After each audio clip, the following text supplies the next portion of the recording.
அல்லேலூயா, அல்லேலூயா. இந்த சிந்தைகளை தேவனுடைய வசனத்துக்கு நடத்திருக்கலாம். நாம் அன்றைக்கு 1ஆம் தேதி வேளையில் தியானித்த அதே வசனத்தை தான் கர்த்தருடைய ஆவியானவர் கொஞ்சம் விளக்கமாக சபைக்கு தன்னுடைய பாதுகாவலை சபைகளோடு கூட அதிகரிக்க போகிறார் என்பதான நல்ல ஒரு தலைப்போடு இந்த நாளிலும் ஏசாயா 27வது அதிகாரம் அதனுடைய 2வது 3வது வசனத்தை வாசித்து அந்த வசனத்தினுடைய விளக்கங்களை கர்த்தர் பேசுவாராக.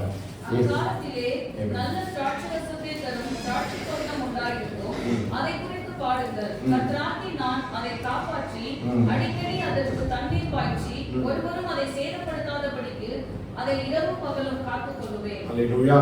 அதை இரவும் பகலும் காத்துக் கொள்ளுவேன். எல்லாரும் 1ஆம் தேதி நம்ம நடு ராத்திரி வேளையில கர்த்தருடைய வார்த்தையை நாம் தியானிக்கும்படி கர்த்தர் கிருபை செய்தார். அல்லேலூயா. கர்த்தர் சொன்ன முக்கியமான ஒரு காரியம் என்ன? டிவைன் புரொடெக்ஷன், ஒரு தெய்வீக பாதுகாப்பை இந்த கடைசி நாட்களில தேவன் தம்முடைய திராட்சை தோட்டத்திற்கு கொடுக்க போகிறார். தேவன் தம்முடைய தெய்வீக பாதுகாப்பை யாரு கொடுக்க போறார்? திராட்சை தோட்டத்துக்கு கொடுக்க போகிறார். நம்ம ராத்திரி தியானித்தோம். திராட்சை தோட்டம் யாரு என்று சொன்னால் இஸ்ரவேலினுடைய வம்சமே என்று சொல்லி ஏசாயா 5வது அதிகாரத்திலே கொடுக்கப்பட்டிருக்கிறது. இந்த வேத புஸ்தகத்துல 3 விதமான தோட்டங்கள் கொடுக்கப்பட்டுள்ளது. ஒன்று ஏதேன் தோட்டம், இன்னொன்று கெத்செமனே தோட்டம், இன்னொன்று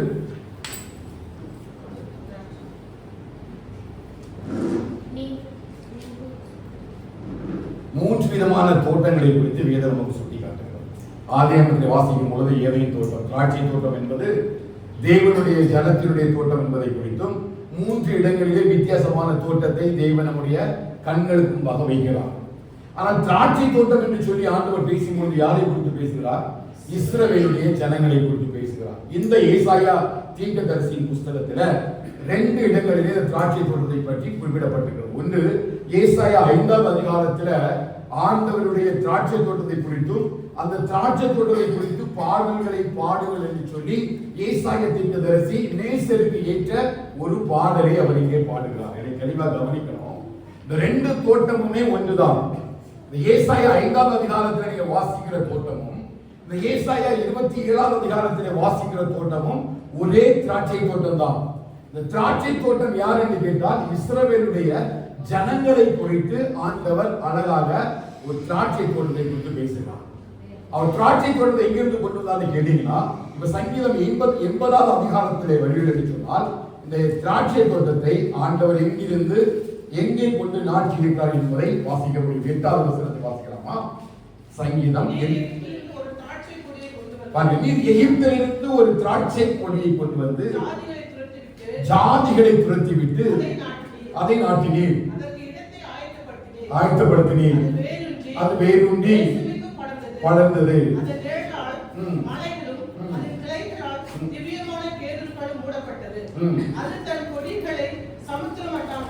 தன் கிளைகளை நதி மட்டாகவும் பரவிட்டது. இப்பொழுதோ வழி நடக்கிற யாவரும் அதை பறிக்கும்படியாக அது நடைப்புகளை ஏன் தகர்த்து கொட்டி காட்டு பன்றி அதை முழுவ போடுகிறது. வெளியில் மிருகங்கள் அதை மேய்ந்து போடுகிறது. சேனைகளின் தேவனே திரும்பி வாரும். வானத்திலிருந்து கண்ணோக்கி பார்த்து இந்த திராட்சை செடியை விசாரித்தருளும். உன்னுடைய வலது கரம் நாட்டிய கொடியையும் உனக்கு நீ திடப்படுத்தின கிளையையும் கடாட்சி தருளும். அது அக்கினியால் சுடப்பட்டும் வெட்டுண்டும் போயிடுச்சு. உன்னுடைய முகத்தின் பயமுறுத்துதலால் அழிந்து போகிறார்கள். ஓகே, இங்க இந்த வசனத்தை ஃபுல்லா வாசித்தீங்கன்னா இத நோட் பண்ணி வச்சிட்டு வீட்ல போய் வாசிங்க. இந்த திராட்சை தோட்டம் என்பது யார்? இஸ்ரவேலுடைய ஜனம். இந்த இஸ்ரவேல் ஜனத்தை ஆண்டவர் எங்க எடுத்துட்டு வராரு? எகிப்து தேசத்திலிருந்து கொண்டு வந்து இந்த திராட்சை கொடியை கொண்டு ஒரு இடத்துல நாட்டுகிறார். நம்ம எல்லாருக்கும் தெரிந்தது போல 40 வருஷம் அவருடைய வனாந்திரத்தில் நடத்தி அவர் எல்லா கால சூழ்நிலைகளையும் சாதகமாக்கி கொடுத்து எல்லாவற்றிலும் அவருடைய சமூகம் அவருடனே கூட இருந்து கானான் தேசத்துக்கு கொண்டு வந்து அவர்களை பெரிய திராட்சை மரமாக, செடியாக, கிளைகளாக நாட்டுகிறார். எகிப்திலிருந்து கொண்டு வந்து நாட்டுகிறார். வேதம் சொல்லுது 9வது வசனம், அதற்கு இடத்தை அவர் ஆயத்தப்படுத்தினார். அது வேரூன்றி தேசமெங்கும் படர்ந்தது. அதன் நிழல்களால் மலைகளும் அதன் கிளைகளால் திவ்ய கேதுருக்களும் மூடப்பட்டது. அது தன் கொடிகளை சமுத்திர மட்டாகவும் தன் கிளைகளை நதி மட்டாகவும் படர விட்டது. இப்பொழுதோ வழி நடக்கிற யாவரும் அதை பறிக்கும்படியாக அதன் அடைப்புகளை ஏன் தகர்த்து போட்டி? இப்பொழுது அந்த நாட்டப்பட்ட திராட்சை, அந்த மரம், அந்த திராட்சை கொடிகள் எப்படி இருக்குது? அடைப்புகள் எல்லாம், வேலிகள் எல்லாம் உடைக்கப்பட்டிருக்கிறது. கவனிச்சாதான் கரெக்டா புரியும். கடைசி காலத்துல சபையாகிய அந்த இஸ்ரவேல் ஜனத்துக்காக இருந்தாலும் சரி, அல்லது நாம் எல்லாரும் இப்பொழுது பார்த்து கொண்டிருக்கிற அந்த எருசலேமாகிய இஸ்ரவேலுக்கு இருந்தாலும் சரி, இந்த வசனத்தை நம்ம வாசித்து அதை கண்ணோட்டத்தோடு கூட ஆராய்ந்து பார்ப்போம் என்று சொன்னால் இரண்டும் அதே காலகட்டத்திலே சேர்ந்து பயணிக்கும். சபையாகிய இஸ்ரவேல் ஜனமானாலும் சரி, தேசமாகிய இஸ்ரவேல் ஜனமானாலும் சரி, ரெண்டையுமே கர்த்தர் எங்கிருந்து கொண்டு வந்தா? எகிப்து தேசத்திலிருந்து கொண்டு வந்து அதற்கான இடத்தை கர்த்தர் ஆயத்தம் பண்ணினார். அது வேறொன்றுபடியாய் சகல வேலைகளையும் செய்து அது அழகான கனிகளை கொடுக்கும்படி நல்ல அழகான இடத்தை ஆயத்தம் பண்ணி அதை இங்கு வைக்கிறார். ஆனால் சில நாட்கள் கடந்த பிறகு, சில மாதங்கள், வருஷங்கள் கடந்த பிறகு ஆண்டவர் என்ன செய்கிறார் அப்படின்னா, அதனுடைய அடைப்புகள் எல்லாம் தகர்த்து போட்டார். ஏன் தகர்த்து போட்டா? இப்ப நீங்க ஏசாயா 5ஆம் அதிகாரம் 2ஆவது வசனத்தை வாசிங்க. இங்க இருந்து நீங்க அங்க போறீங்கன்னா புரியும். ஏசாயா 5ஆம் அதிகாரம் 2ஆவது வசனம். அவர் அதை வேலி அடைத்து அதிலுள்ள கற்களை பொறுக்கி அதில் நற்குல திராட்சை செடிகளை நட்டு அதன் நடுவில் ஒரு கோபுரத்தை நட்டு ஆலை உண்டு பண்ணி, எதற்கு இப்போ ஆண்டவர் அடைப்புகளை உடைத்து போடுகிறார் என்று சொன்னார், அவர் இடத்தை ஆயத்தம் பண்ணி அது வேறுண்ட வைத்து அவருடைய கல்களை பொறுக்கி அதை பரிசுத்தப்படுத்தி, நான் இந்த ஜனத்தை எனக்கு என்று ஏற்படுத்தினேன், இவர்கள் என் துதியை சொல்லி வருவார்கள் என்று சொல்லி அவர் நன்மையை சுதந்திரித்துக் கொள்ளும்படி தேவனுடைய ஜனமாய் வாழும்படிதான் கர்த்தர் இஸ்ரவேலாகிய ஜனமாகிய நம்மையும் இந்த ஆலயத்துக்குள்ள கொண்டு வச்சிருக்கிறார். அல்லேலூயா. வேதம் சொல்றது, நான் கர்த்தருடைய ஆலயத்துல நாட்டப்பட்ட பச்சையான ஒலிவ மரத்தை போல். எத்தனை ஒலிவ மரத்தை போல் நாட்டப்பட்டிருக்கீங்க? எதற்கு கர்த்தரை நாட்டி வைத்திருக்கிறார்?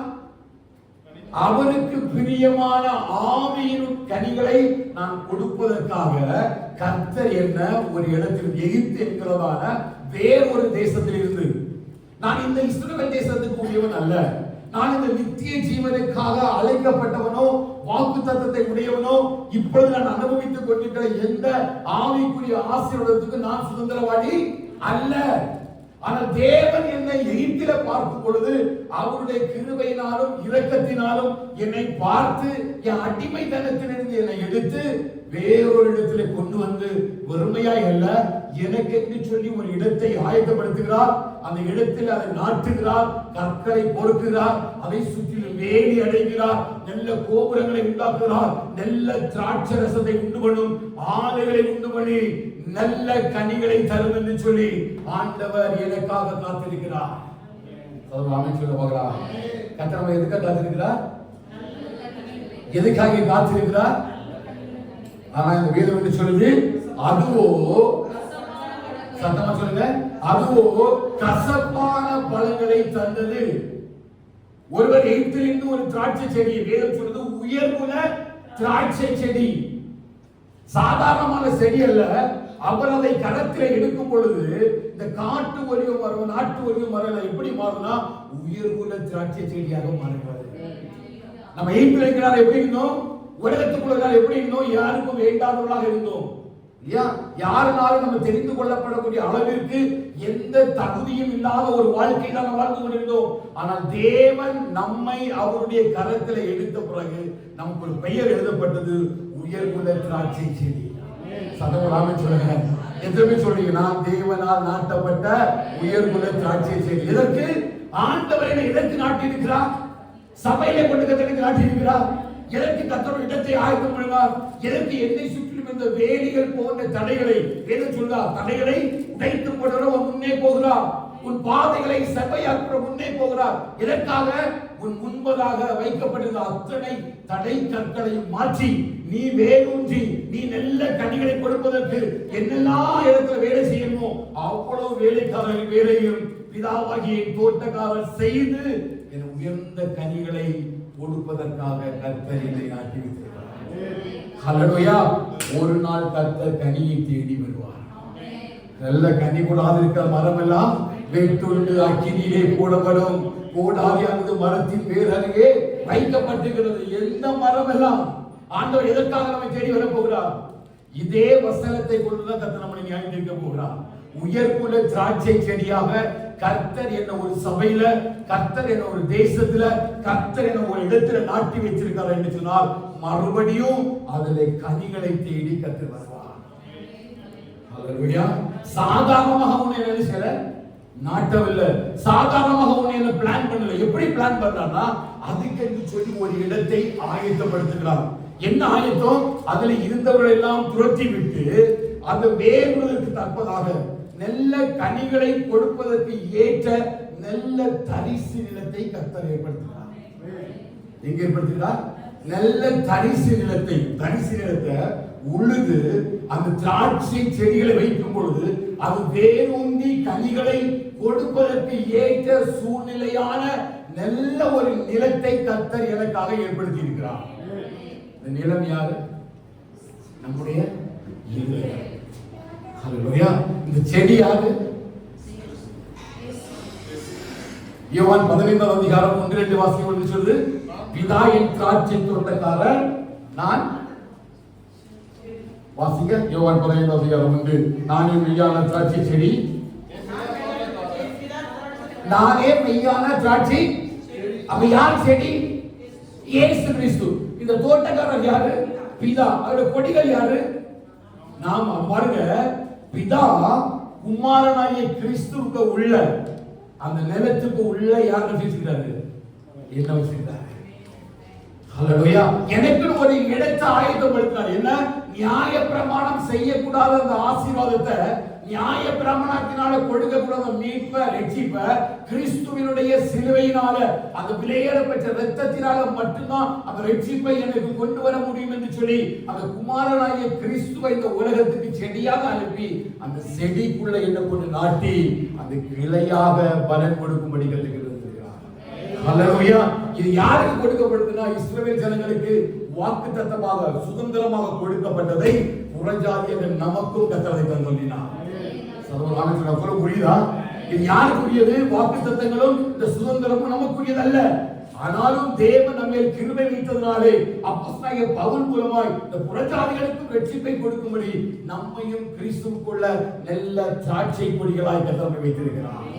ஹல்லேலூயா. ஆண்டவர் சொல்றாரு, நான் இந்த தோட்டத்துல நல்ல கொடிகளை, உயர்குள்ள கொடிகளை வச்சு நான் நாட்டி வச்சிருந்தேன். ஆனா இந்த கொடிகள் நல்ல பழங்களை தரலாம். என்ன பழங்கள் தந்தது? யார் கனி தேடி வர போறா? ஆண்டவராகிய இயேசு கனி தேடி வர போறாங்க. நம்மளை திராட்சை கொடிகளாக அந்த திராட்சை செடியில இணைத்து எத்தனை வருடங்கள் ஆகிறது? நம்மளால எதோட இணைக்கப்பட்டிருக்கிறோம்? திராட்சை செடியாகிய இயேசுவோடு கூட கொடிகளிலே இணைத்திருக்கிறார். இங்கே 15 அதிகாரம் தெளிவா வாசித்தீங்கன்னா, நீங்கள் என்னிலே நிலைத்திருந்தால் மிகுந்த கனிகளை கொடுப்பீர்கள், நீங்கள் சீஷராக இருப்பீர்கள், என் பிதாவிலே நான் நினைத்திருக்கிறது போல நீங்களும் திராட்சை செடியாகிய என்னிலே கொடிகளாய் நிலைத்திருக்கும் பொழுது மிகுந்த கனிகளை, நல்ல கனிகளை, பிதா விரும்புகிற கனிகளை கொடுக்க முடியும். அப்ப ஏன் இந்த இஸ்ரவேலின் தோட்டம் கசப்பான கனிகளை தந்தது? அவங்க இன்னும் அந்த தேவனுக்குள்ள இணைக்கப்படல. இந்த திராட்சை தோட்டத்துல இடத்தை சரிப்படுத்தி தேவன் சரியாக தான் நாட்டியிருந்தார். அவளுக்கு தேவையான சகல ஆசீர்வாதத்தை கொடுத்து, கட்டளைகளை, கற்பனைகளை, சாட்சிகளை கொடுத்து அவளை சரியாக தான் கர்த்தர் வழிநடத்தி வந்தார். ஆனா இவங்க ஒரு இடத்திலையும் அவங்க முழு மனதோடும், முழு இருதயத்தோடும், முழு உள்ளத்தோடும் அவரோடு கூட இணைக்கப்படவே இல்லை.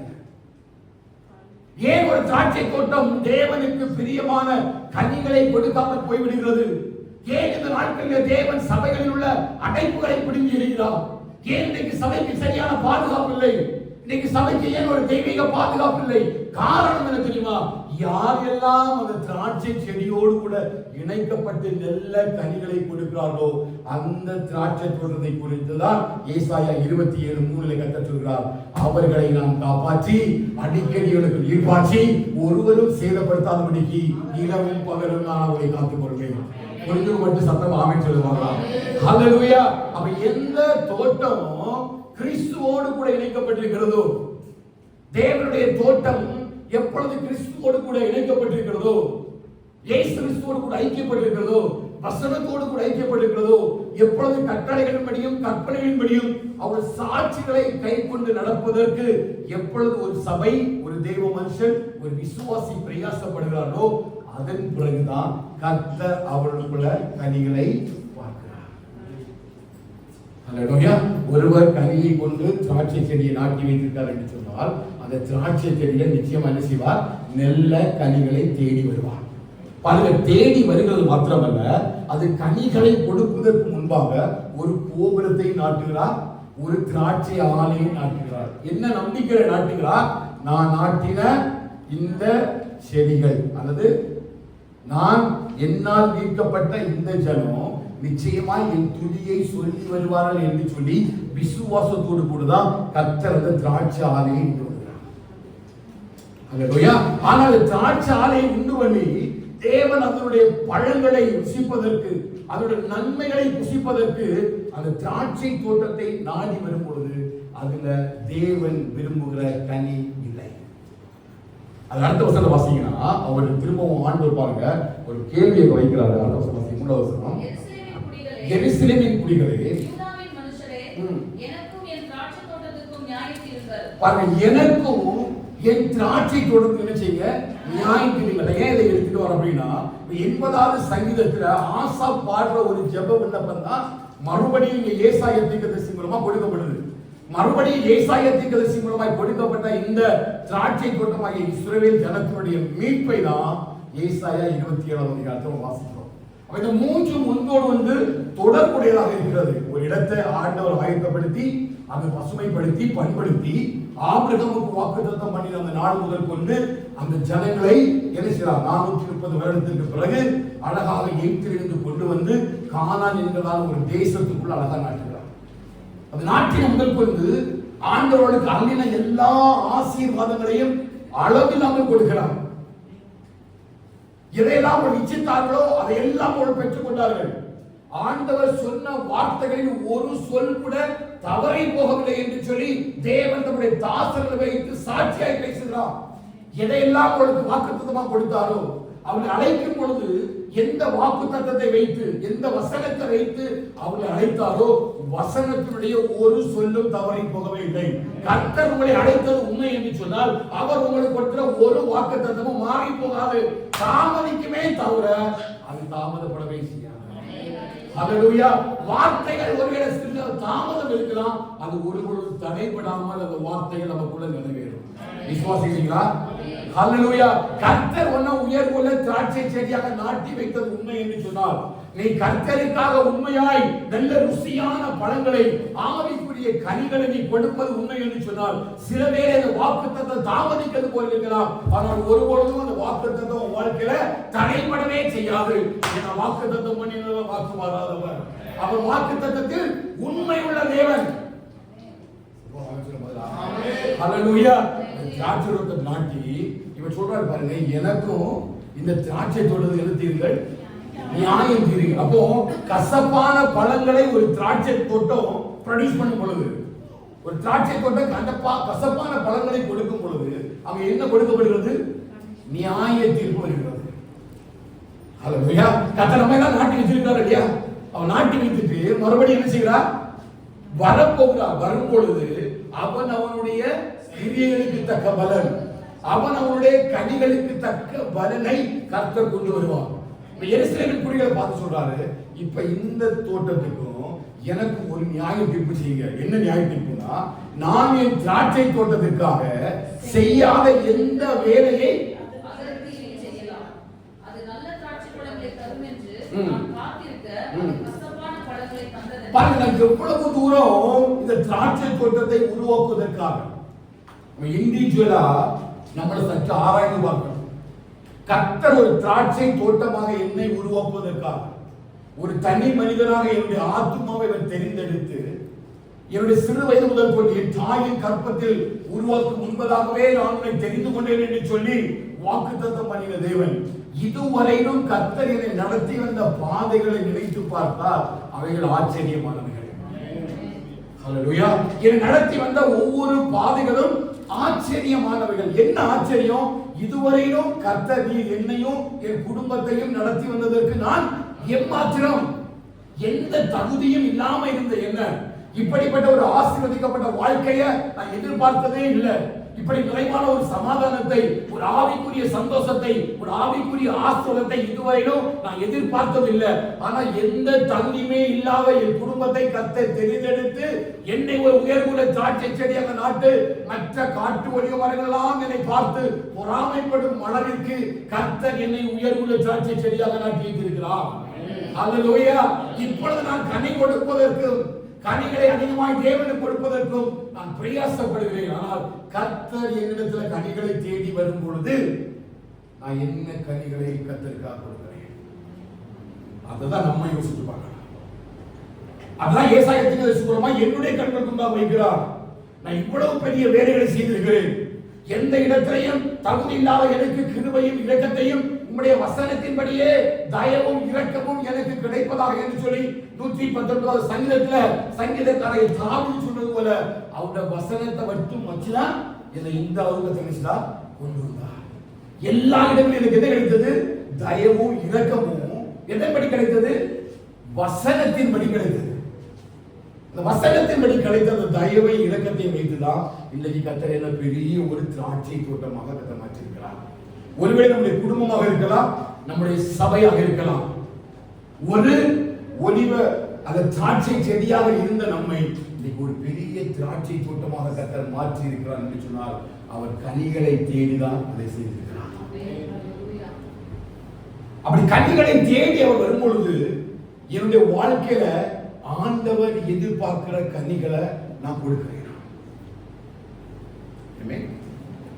ஆண்டவர் எதிர்பார்க்கிற அந்த கனிகளை நான் கொடுக்கிறேனா அல்லது நான் கொடுக்கிறது நல்ல கனியா கெட்ட கனியா என்பதை நான் அறிந்து கொள்ள வேண்டும். ஏனென்று சொன்னால் வேதம் சொல்கிறது, மரமானது அதன் கனிகளினாலே அறியப்படும். நல்ல மரம் நல்ல கனிகளை கொடுக்கும், கெட்ட மரம் கெட்ட கனிகளை கொடுக்கும். ஒரு பொழுதும் நல்ல மரம் கெட்ட கனிகளை கொடுக்காது, கெட்ட மரம் ஒரு பொழுதும் நல்ல கனிகளை கொடுக்காது. அப்போ நல்ல மரம் நல்ல கனிகளை கொடுக்கணும். வேதத்தின்படி ஆண்டவர் நாட்டி இருக்கிற இந்த திராட்சை தோட்டம் எப்படிப்பட்ட கனிகளை கொடுத்திருக்க வேண்டும்? நல்ல கனிகளை கொடுத்திருக்க வேண்டும். ஆனா எப்படிப்பட்ட கனிகளை கொடுக்குது? கசப்பான கனிகளை கொடுக்குது. வேதம் சொல்லுது, நம்முடைய வாயிலிருந்து எது வரக்கூடாது? தித்திப்பும் கசப்பும். ஒரு ஊற்றிலிருந்து தித்திப்பும் கசப்புமான நீர் வரக்கூடாது. நம்ம வாழ்க்கையில ஒண்ணு நம்ம நல்ல கனி கொடுக்கணும், இல்ல அப்படின்னா கெட்ட கனிகளை கொடுக்கணும். ஒரு பொழுதும் கெட்ட கனியும் வரக்கூடாது, நல்ல கனியும் வரக்கூடாது. அப்போ எந்த மரம் என்பதை நம்முடைய கனிகளினாலே தான் அறிய முடியும். ஆண்டவர் கேட்கிறார், நான் இவ்வளவு நாளும் இந்த திராட்சை தோட்டத்தை பாதுகாத்து வேலி அடைத்து கற்களை பொறுக்கி கண்ணும் கருத்துமா நான் பார்த்துட்டு வரேன். எப்படி ஆகிலும் இந்த மரத்தை இருந்து கனிகளை புசித்து விடலாம். ஆனால் ஆண்டவர் ருசித்து பார்க்கும் பொழுது அது கசப்பான கனிகளை தருகிறார். ஆண்டவர் அவர் ஜனங்களை கேட்கிறாரு, நான் இப்போ எந்த வேலைய இந்த திராட்சை தோட்டத்துக்காக செய்யலாம்? நான் எந்த வேலைய இந்த திராட்சை தோட்டத்துக்காக, அதாவது இதுவரையிலும் செய்யாத எந்த வேலைய நான் இந்த திராட்சை தோட்டத்துக்கு செய்தா இந்த திராட்சை தோட்டம் நல்ல கனிகளை கொடுக்கும். இதுவரையிலும் அது நல்ல கனிகளை கொடுக்க வேண்டும் என்று சொல்லிதான் தேவனுடைய பிரயாசம். ஒவ்வொரு நேரமும் காலத்திலும் நிமிடத்திலையும் ஆண்டவர் நல்ல நல்ல கனிகளை அது உற்பத்தி செய்யும்படிதான் அதற்கான வேலைகளை செய்கிறார். ஆனா ஆண்டவர் அவருடைய வேலையை சரியாக தான் செய்தார். ஆனால் இந்த திராட்சை செடிகள் அவற்றிலிருந்து பலனை பெற்றுக் கொள்ளவில்லை. யோவான் 15 வைத்து நம்ம இந்த வசனங்களை ஆராய்ந்து பார்ப்போம் என்று சொன்னால், இந்த திராட்சை செடிக்குள்ள இந்த கொடியானது நிலைத்திராதிருக்கிறபடினாலதான் இது என்ன கனிகளை தந்தது? சத்தமா சொல்லுங்க, சொல்ல புரியுதா? இந்த திராட்சை செடியில இந்த கொடிகள் சரியாக இணைக்கப்படும் என்று சொன்னால் நிச்சயமாக இந்த திராட்சை செடியிலிருந்து வரக்கூடிய அனைத்து உணவுப் பொருட்களையும் இந்த கொடியானது பங்கிட்டு கொண்டு பிரியமான கனிகளை கொடுப்பதற்கு இந்த செடி உதவி செய்யும். அல்லேலூயா. இன்னைக்கு சபை தேவனை விட்டு தனியான கொடிகளாக இன்னைக்கு காற்றிலே அசைந்து ஆடிக்கொண்டிருக்கிறது. தேவனுடைய வசனமாகிய அந்த வேரிலிருந்து, சத்தியம் என்கிற அந்த வேரிலிருந்து சத்திய வசனத்தை எடுத்துக்கொள்ளாமல் இன்றைக்கு கொடிகள் தேவனோடு இணைக்கப்படாமல் அப்படியே தனியாக காற்றிலே ஆடிக்கொண்டிருப்ப காரணத்தினால்தான் இன்றைக்கு சபைகளிலே ஆவிக்குரிய கனிகள் உற்பத்தியாக்கப்படவில்லை. எந்த கொடியோடு கூட எந்த கிளை இணைந்து இருக்கிறதோ எப்படிப்பட்ட கிளையாக இருக்கிறான். உலகத்திலே வந்து எந்த மனுஷனையும் எப்படிப்பட்ட மனுஷனையும் பிரகாசிப்பிக்கிற மெய்யான ஒளியே அந்த ஜீவ ஒளி. நீ எப்படிப்பட்ட கொடியாக இருக்கலாம். ஒருவேளை கொடி இலைகள் வந்து அழுகிற நிலைமையில் இருக்கலாம், கொடிகளுடைய தண்டுகள் உடைந்த நிலைமையில் இருக்கலாம். ஆனால் எப்படிப்பட்ட நிலைமையில நீ வாழ்ந்து கொண்டிருந்தாலும் நீ இயேசுவாகிய அந்த செடியோடு கூட இணைக்கப்படும் பொழுது கர்த்தருக்கு பிரியமான கனிகளை நிச்சயமாக உன்னால உற்பத்தி பண்ண முடியும். விசுவாசம் ஆமென் சொல்லுங்க. புரியுதா? அந்த செடி தேவனுடைய ஜீவனுள்ள வசனங்கள். ஜீவனுள்ள தேவனுடைய வசனங்களுக்குள்ள யார் நாட்டப்பட்டிருக்கிறாரோ அவர்கள் நிச்சயமாய் தேவனுக்காய் கனி கொடுக்க முடியும். ஹல்லேலூயா. வேதம் சொல்லுது இந்த இஸ்ரவேல் ஜனங்கள் கனி கொடுக்க முடியாததற்கு காரணம் என்ன தெரியுமா? அவருடைய வாய் மட்டும்தான் தேவனை துதித்ததை தவிர அவர்களுடைய இருதயம் தேவனை விட்டு தூரமாய் இருந்தது. ஆண்டவரே சொன்னார், இந்த ஜனங்கள் வழுவி விலகி போகிற இருதயம் உள்ள ஜனங்கள் என்று. என்னுடைய இறைப்பார்வைகளை பிரவேசிக்க முடியாது என்று சொல்லி தேவன் தம்முடைய கோபத்தில் அவரை பார்த்து ஆணையிட்டார் என்று சொல்லி வசனம் சொல்றது. காரணம் என்ன அப்படின்னா, இவன் நாட்டப்பட்ட இடத்துல கிறிஸ்துவோடு கூட அல்லது அந்த கட்டளைகளும் கற்பனைகளும் கூட இணைக்கப்படாமல் தாங்கள் தனியாக நடந்து கனிகளை கொடுக்கலாம் என்று ஓடிக்கொண்டிருப்பதனால இவர்களால கனிகளை உற்பத்தி பண்ண ஹல்லேலூயா. அப்ப தேவன் விரும்புகிற கனிகளை யாரால கொடுக்க முடியும் பாத்தீங்கன்னா, யாரெல்லாம் அந்த செடியோடு இணைக்கப்பட்டார்களோ அவர்களால் மட்டும்தான் அதை கொடுக்க முடியும். வாழ்ந்த வசந்த வாசிங்க. இப்பொழுதும் நான் என் திராட்சை தோட்டத்துக்கு செய்வதை உங்களுக்கு அறிவிப்பேன். அதன் வேலையை எடுத்து போடுவேன், அது நெய்து போடப்படும். அதன் அடைப்பை தகர்ப்பேன், அது விரிந்து போகும். அதை பாழாக்கி விடுவேன். அதன் கிளை நறுக்கப்படாமலும் களை கொத்தி எடுக்கப்படாமலும் போவதினால் முச்செடியும் நெரிஞ்சலும் உழைக்கும். அதன் மேல் மழை பெய்யாதபடிக்கு மேகங்களுக்கும் கட்டளையிடுவேன் என்கிறார். சேனைகளின் கர்த்தருடைய திராட்சை தோட்டம் இஸ்ரவேலின் வம்சமே. அவருடைய மனமகிழ்ச்சியின் நாற்று யூதாவின் மனுஷரே. அவர் நியாயத்துக்கு காத்திருந்தார், இதோ கொடுமை. நீதிக்கு காத்திருந்தார், இதோ முறைப்பாடு. பாருங்கள், அவர் எதற்கு காத்திருக்கிறார்? நீதிக்கும் நியாயத்துக்கும் காத்திருக்கிறார். தேவனுடைய சத்தியத்தை செயல்படுத்துவதற்கு அந்த ஜனங்கள் மத்தியில சில கட்டளைகளையும் நியாய பிரமாணங்களை வைக்கிறார். அதனால ஆண்டு சொல்றாரு, நான் இந்த தோட்டத்தினுடைய அடைப்புகளை என்ன செய்வேன்? தகர்த்து போடுவேன். இப்ப 80வது சங்கீதத்துல பாத்தீங்கன்னா ஆசாப் தான் பாடுறான், ஆண்டவரே ஏன் வந்து இந்த அடைப்புகளை தகர்த்து போட்டீர்? இப்ப அடைப்புகளை தகர்த்து போட்டதுனால இந்த தோட்டத்துக்குள்ள என்ன வருது? காட்டு பன்றிகள் வந்து அந்த திராட்சை தோட்டத்தை பீறி போடுகின்றன. ஹல்லேலூயா. அப்ப எதற்காக ஆசா பாட வேண்டும் இந்த சங்கீதத்தை? இந்த ஜனங்களுக்குள்ள கர்த்தர் நல்ல கனிகளை பார்த்திருந்தார், இவருடைய நியாயத்துக்காக காத்திருந்தார், நீதிக்காக காத்திருந்தார். இந்த ஜனங்களுடைய இருதயம் தேவனோடு கூட ஒன்றி இருக்கிறதா என்று சொல்லி பார்த்தார். ஆனா ஒரு இடத்திலையும் தேவனோடு கூட இணைந்திருக்கவில்லை. ஹல்லேலூயா. வாசித்த வரலாற்றின்படி ஒவ்வொரு இடத்திலையும் இவர்கள் விக்கிரக ஆராதனைக்காக, தோப்பு விக்கிரகங்களின் மூலமாக ஆண்டவருக்கு விரோதமான பகையை முட்டி எதிரான காரியங்களை செய்து தேவனை விட்டு வழுவி விலகி போனதுனால ஆண்டவர் இந்த திராட்சை தோட்டத்தை முழுவதும் அடைப்பை பிடிக்கி கொண்டார். ஹல்லேலூயா. அதனாலதான் ஆசாப் ஜெபிக்கிறார், ஆண்டவரே ஏன் நீங்க அப்படி அடைத்து போறீங்க? இப்ப 80வது சங்கீதத்தில் வந்தீங்கன்னா அது அடுத்த வசனத்தை வாசி. 80வது சங்கீதம் 14வது வசனம் வாசிங்க. சேனைகளின் தேவனே திரும்பி வாரும், வானத்திலிருந்து கண்ணோக்கி பார்த்து இந்த திராட்சை செடியை விசாரித்தவர்களும் உம்முடைய வலதுகரம் நாட்டின கொடியையும் ம், உமக்கு நீர் திடப்படுத்தின கிளையையும் ம். கடாட்சி தரவும் ம், அது அக்கினியினால் சுடப்படும் ம், வெட்டுண்டு போயிற்று. ம், உம்முடைய முகத்தின் பயமுறுத்துதலால் அழிந்து போகிறார்கள். ம், உமது கரம் உமது வலது பாரசத்து புருஷன் மீதிலும் ம், உமக்கு நீர் திடப்படுத்தின மனுஷகுமாரன் மீதிலும் இருப்பதாக. ம். அப்பொழுது உம்மை விட்டு பின்வாங்க அப்பொழுது உம்மை விட்டு பின்வாங்க மாட்டோம். இரண்டாவது காரியம் என்ன?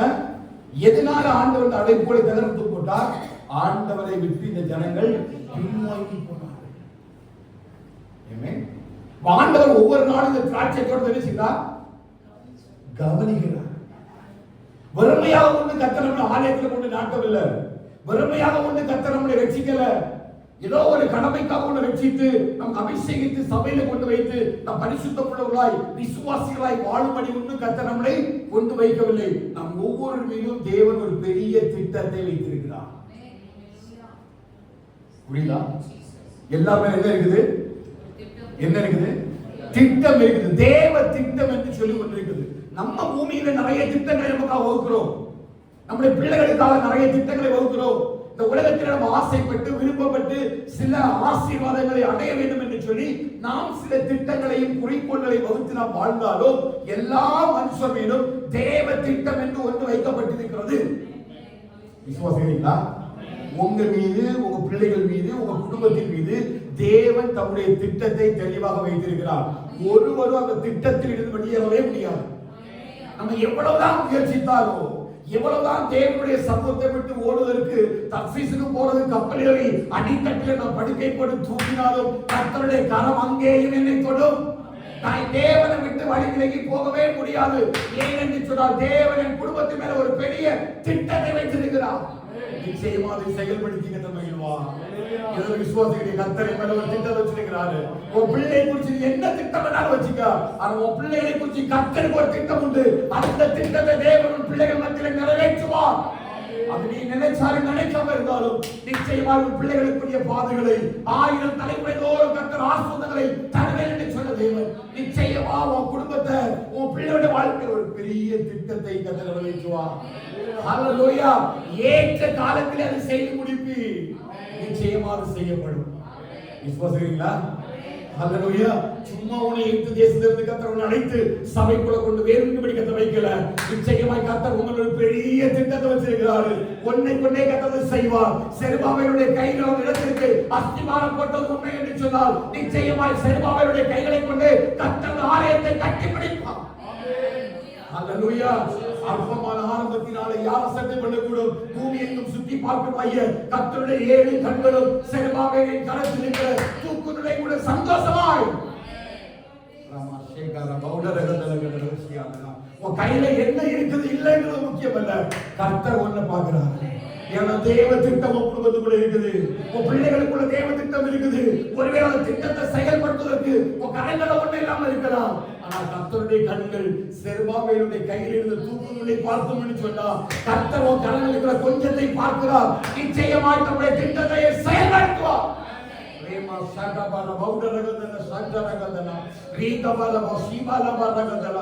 குடும்பத்துக்காக, குடும்பத்துல பிள்ளைகளுடைய காரியங்களுக்காக நினைத்துக் கொண்டிருக்கிற எல்லா தீர்மானத்தையும் கர்த்தர் அறிவார். அவர் செய்து நிறைவேற்றுவார்.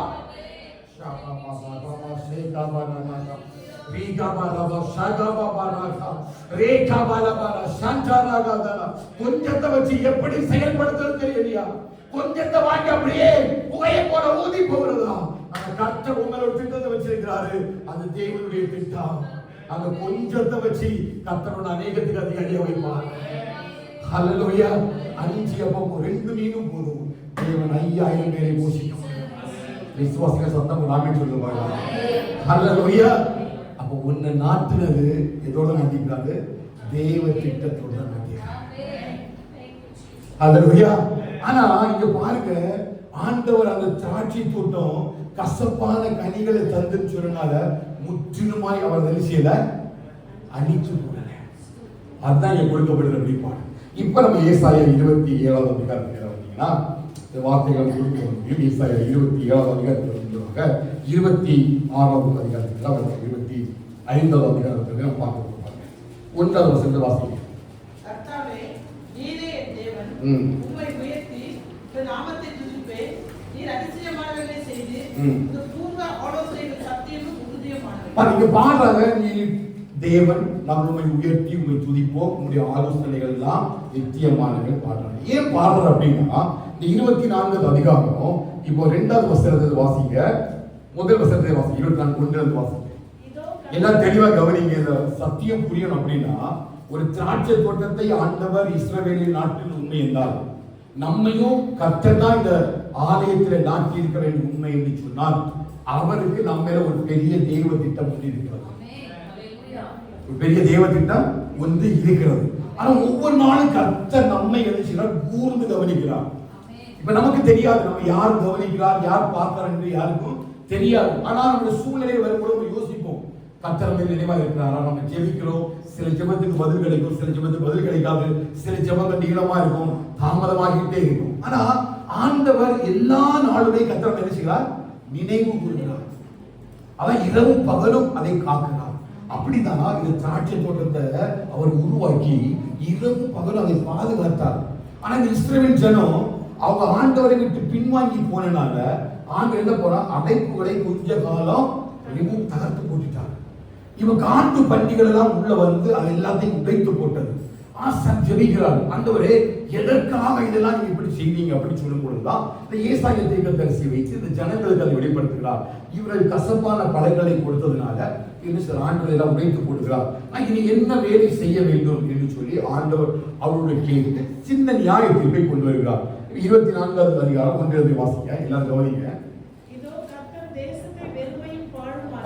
கர்த்தர் தேசத்தை வெறுமையும் பாழுமாக்கி அதை கவிழ்த்து சிதறடிப்பார். ஜனத்துக்கு எப்படியோ அப்படியே ஆசாரியர் யார்? தேவனுடைய ஊழியக்காரர். ஒரு பெரிய நியாய தீர்ப்பை அந்த தேசத்துக்குள்ள கொண்டு வர்றாங்க. எந்த தேசத்துல கொண்டு அவர் தன்னுடைய கைகளினால கற்களை பொறுக்கி திராட்சை தோட்டமாக நாட்டினாரோ அந்த தேசத்துல ஒரு நியாய தீர்ப்புக்குள்ள கொண்டு வர்றாங்க. இதனால கசப்பான கனிகளை கொடுத்ததுனாலையும் அவன் தேவனை விட்டு பின்வாங்கி போனதுனாலையும். சொல்ல பாருங்க, வாசிக்க போங்க. வேலைக்காரனுக்கு எப்படியோ அப்படியே எஜமானுக்கும், வேலைக்காரிக்கு எப்படியோ அப்படியே எஜமானிக்கும், கொண்டவனுக்கு எப்படியோ அப்படியே விற்றவனுக்கும், கடன் கொடுத்தவனுக்கு எப்படியோ அப்படியே கடன் வாங்கினவனுக்கும், வட்டி வாங்கினவனுக்கு எப்படியோ அப்படியே வட்டி கொடுத்தவனுக்கும் எல்லாருக்கும் சரியான ஒரு நியாய தீர்ப்பை கதை செய்ய போகிறான். தேசம் முழுவதும் கொள்ளையாகி முற்றிலும் வெறுமையாகும். இது கர்த்தர் சொன்ன வார்த்தை. தேசம் புலம்பி வாடும், பூமி சத்துவமற்று உலர்ந்து போகும், தேசத்து ஜனத்திலே உயர்ந்தவர்கள் தவிப்பார்கள், தேசம் தன் குடிகளின் மூலமாய் தீட்டுப்பட்டது, அவர்கள் நியாயப்பிரமாணங்களை மீறி கட்டளையை மாறுபாடாக்கி நித்திய உடன்படிக்கையை முறித்தார்கள். இது நிமித்தம் சாவும் தேசத்தை பட்சித்தது, அதன் குடிகள் தண்டிக்கப்பட்டார்கள், தேசத்தால் தகிக்கப்பட்டார்கள், சிலர் மாத்திரம் மீந்திருக்கிறார்கள். இந்த தோட்டத்துல இவ்வளவு பெரிய நியாய தீர்ப்பை ஆண்டவர் கொண்டு வரும்போது எதனால கொண்டு வராரு? தேசத்தினுடைய அந்த சாபம், அந்த தேசத்தில் நடந்ததான இந்த கொள்ளைகள், இந்த தேசத்துல நடந்ததான அக்கிரமங்கள்னால ஆண்டவர் முழு தேசத்துக்கு ஒரு நியாய தீர்ப்பை கொண்டு வராரு. அந்த நியாய தீர்ப்புல எல்லாரையும் அவர் அடித்து விடாம சில பேரை மீதியா வைக்கிறார். இப்ப 13வது வசனத்துடைய கடைசி பகுதியை வாசிப்பீங்கன்னா, தேசத்துக்குள்ளும் இந்த ஜனங்களின் நடுவிலும் கொஞ்சம் மீந்திருக்கும். அடுத்து பாருங்க, அவர்கள் சத்தம் விட்டு கெம்பீரிப்பார்கள், கர்த்தருடைய மகத்துவத்தின் நிமித்தம் சமுத்திரத்தில் நின்று ஆர்ப்பரிப்பார்கள். ஆகையால் கர்த்தரை வெளுக்கு திசையிலும் இஸ்ரவேலின் தேவனாகிய கர்த்தரின் நாமத்தை சமுத்திர தீவுகளிலும் மகிமைப்படுத்துவார்கள். இப்போ மீதியா இருக்கிற ஜனங்கள் கொஞ்சம் ஜனங்கள் இஸ்ரவேல்ல இந்த கசப்பான பழங்களை கொடுத்தது போல எப்படி இந்த வனாந்திரத்துல எல்லா பாவம் செய்தவர்களையும் போட்டார். எத்தனை பேர் தான் அந்த கானானுக்கு பிரவேசித்தாங்க? காலேபும் யோசுவாவையும் தவிர வேற யாருமே என்ன செய்யல, அந்த கானான் தேசத்துக்குள்ள பிரவேசிக்க முடியல. அப்படி கானான் தேசத்துக்குள்ள பிரவேசிக்க முடியாம இருந்ததுனால என்ன சம்பவிக்குது அப்படி கேட்டீங்கன்னா, அதே போல இந்த திராட்சை தோட்டத்துக்கு அவர் நியாயம் விசாரிக்கும் பொழுது, தேசத்தை பாழுமாக்கும் பொழுது சில பேரை மீந்திருக்கப்படுகிறார். இந்த சில பேர் என்ன பண்ணாங்கன்னா வேர் பற்றி மீனே எழும்ப ஆரம்பிக்கிறாங்க. உலகத்துல நோவாவின் காலத்துல பார்க்கும் பொழுது தன் காலத்துல இருந்தவர்களுக்கு உள்ளே நோவா என்ன பண்ணான்? புரியுதா? நியாய தீர்ப்பு உலகத்துக்கு முழுசா வரப்போகுது. ஆதியாகமம் 6ஆம் அதிகாரத்துல முழு உலகத்துக்கு நியாய தீர்ப்பு வரும் பொழுது வேதம் என்ன சொல்லுது? தன் காலத்தில் இருந்தவர்களுக்குள்ளே நோவா நீதிமானும் உத்தமனுமாயிருந்தார். முழு தேசத்துக்கும் ஆண்டவர் ஒரு நியாய தீர்ப்பை கொண்டு வர போகிறார். இந்த முழு உலகமும் ஒரு பெரிய அழிவில் அக்கினியில் அழியப்பட வேண்டிய ஒரு சூழ்நிலைக்கு நேராக இந்த முழு உலகமும் வைக்கப்பட்டிருக்கிறது. யாரெல்லாம் கர்த்தருக்குள்ள வேறு பெற்றிருக்கிறாரோ அத்தனை பேரையும் கர்த்தர் ரட்சிப்பிலே கொண்டு சேர்ப்பார். புரியுதா? நியாய தீர்ப்பை எங்க எடுத்துட்டு வர்றாரு? புரியுதா? எப்படி நியாய தீர்ப்பை கொண்டு வர்றாரு? உலகத்துல அவர் எல்லாரையும் ரட்சிப்புல நடத்துறார், எல்லாருக்கும் கிருபை கொடுக்கிறார், எல்லாருக்கும் சத்தியத்தை கொடுக்கிறார். ஆனா யார் ஒருவன் முடிவு பரியந்தம் அந்த ரட்சிப்பிலே நிலைநிற்கிறானோ அந்த சிறு கூட்டத்தை கர்த்தர் பார்க்கிறார். எலியா சொல்றாரு, பாகாலுக்கு முன்பாக முழங்கால் படியிடாத எத்தனை பேர் இருந்தாங்க? பாகாலுக்கு முன்பாக முழங்கால் படியிடாத எத்தனை தீர்க்கதரிசி?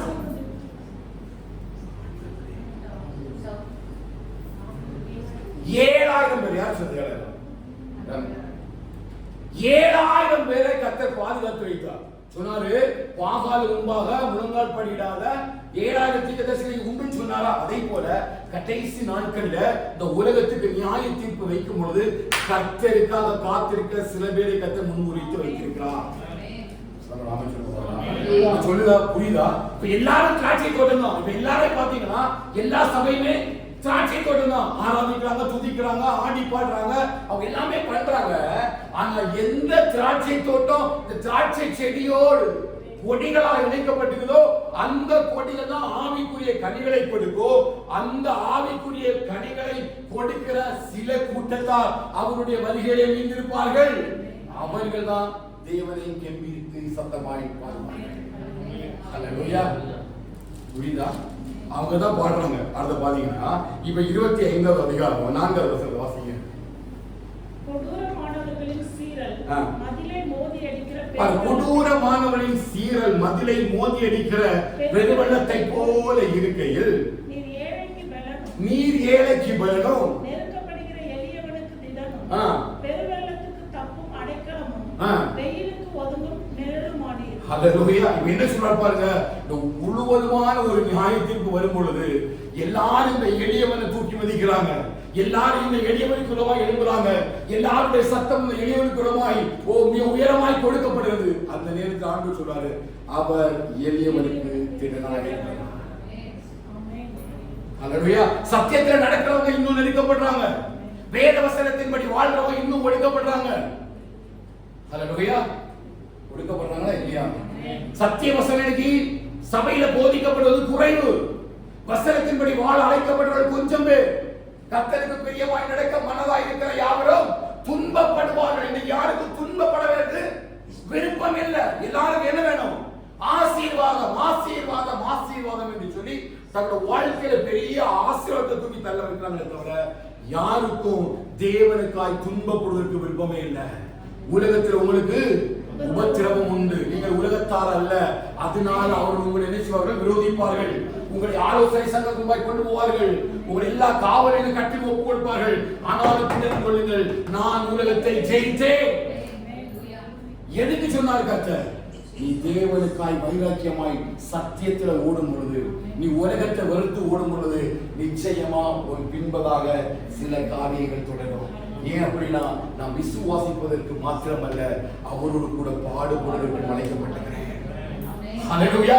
அவரோடு கூட நாம் பாடுகளை சகித்தோமானால் நாம் அவரோடு கூட ஆளுகையும் செய்வோம். அவர் வருகிறார், இயேசு வருகிறார், ஆளுகை செய்ய வருகிறார். அப்ப யாரெல்லாம் அவரோடு கூட பாடுகளை சகித்தாங்களோ அவரெல்லாம் அவரோடு கூட ஆளுகை செய்வார்கள். இந்த சத்திய வசனத்தில் மிக நெருக்கம் வருங்க.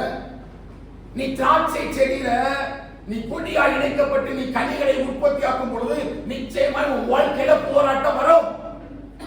கண்டிப்பா சூழ்நிலைகள் உன்னை கடந்து போகும்.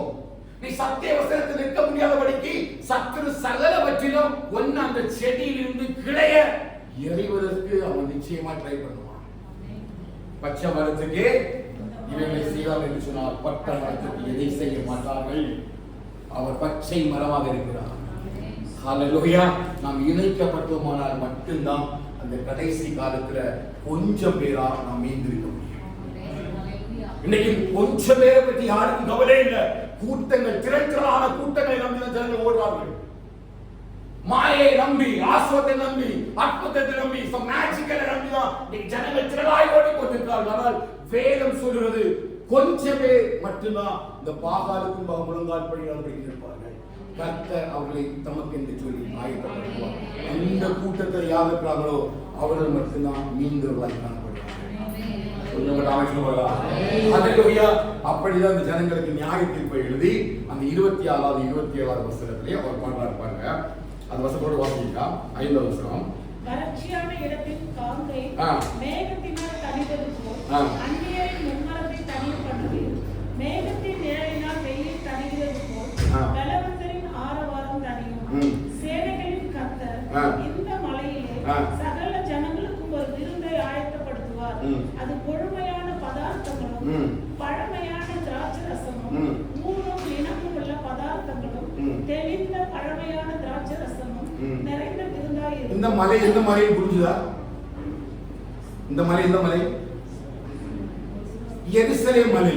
அதான் இந்த அதிகாரத்தில் எழுதுறாரு. அந்த மலையில தேவனுக்கு ஒரு திராட்சை தோட்டம் உண்டு. 5:2 இருக்கு. 5:1 வாசிங்க.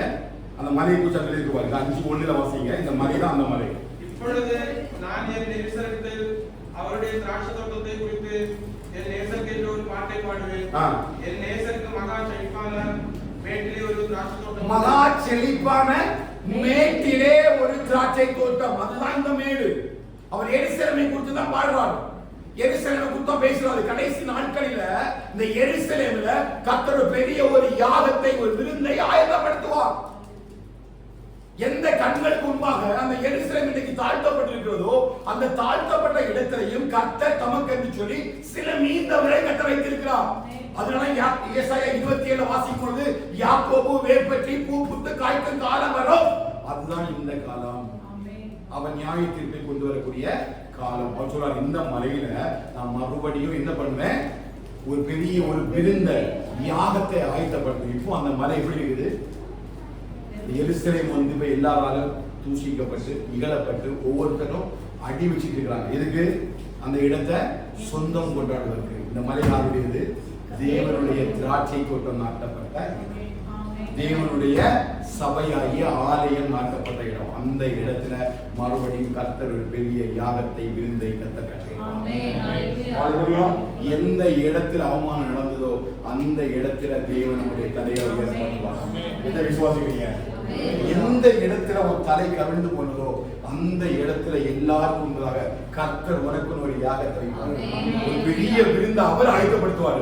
நீ ஆயத்தப்படுத்தின அந்த விருந்து என்ன செய்யாது? அது பெரிய விருந்தா இருக்காது. இப்ப நம்ம ஒரு விருந்து கொடுக்கும் பொழுது நம்மளால என்ன முடியுமோ அதான் கொடுப்போம். ஆனால் தேவன் எனக்காக ஒரு விருந்தை விசுவாசிக்கிறீங்களா? விசுவாசிக்கிறீங்க? எந்த இடத்துல தலை குனிஞ்சு போனீங்களோ அங்க ஒரு விருந்தை ஆயத்தப்படுத்துவார். அவர் ஒரு விருந்தை எனக்கு ஆயத்தப்படுத்துவார் பாருங்க. அந்த விருந்துக்கு பேர் என்ன? விருந்து இல்லை, யாகம். எவ்வளவு பெரிய வார்த்தை இல்லையா? நான் விருந்துதான் பண்ண முடியும். ஆனா எனக்கு ஆண்டவர் ஒண்ணு ஆயத்தப்படுத்துற அதுக்கு பேரு யாகத்துக்கு என்று சொல்லி கற்றுக்கிறார். எல்லாரையும் அழைத்து அவர் எனக்கு நடக்கிற யாகத்துல அவரை பங்கெடுக்க வைப்பார். என் தலையை எண்ணெயினால் அபிஷேகம் பண்ணுவார். என் பாத்திரம் அந்த இடத்துல நிரம்பி வழிநடக்கும். விசுவாசம் மட்டும் ராமே சொல்லுங்க. எவ்வளவு பெரிய யாகம் இல்லையா? அடுத்த வாசிங்க. சகல ஜனங்கள்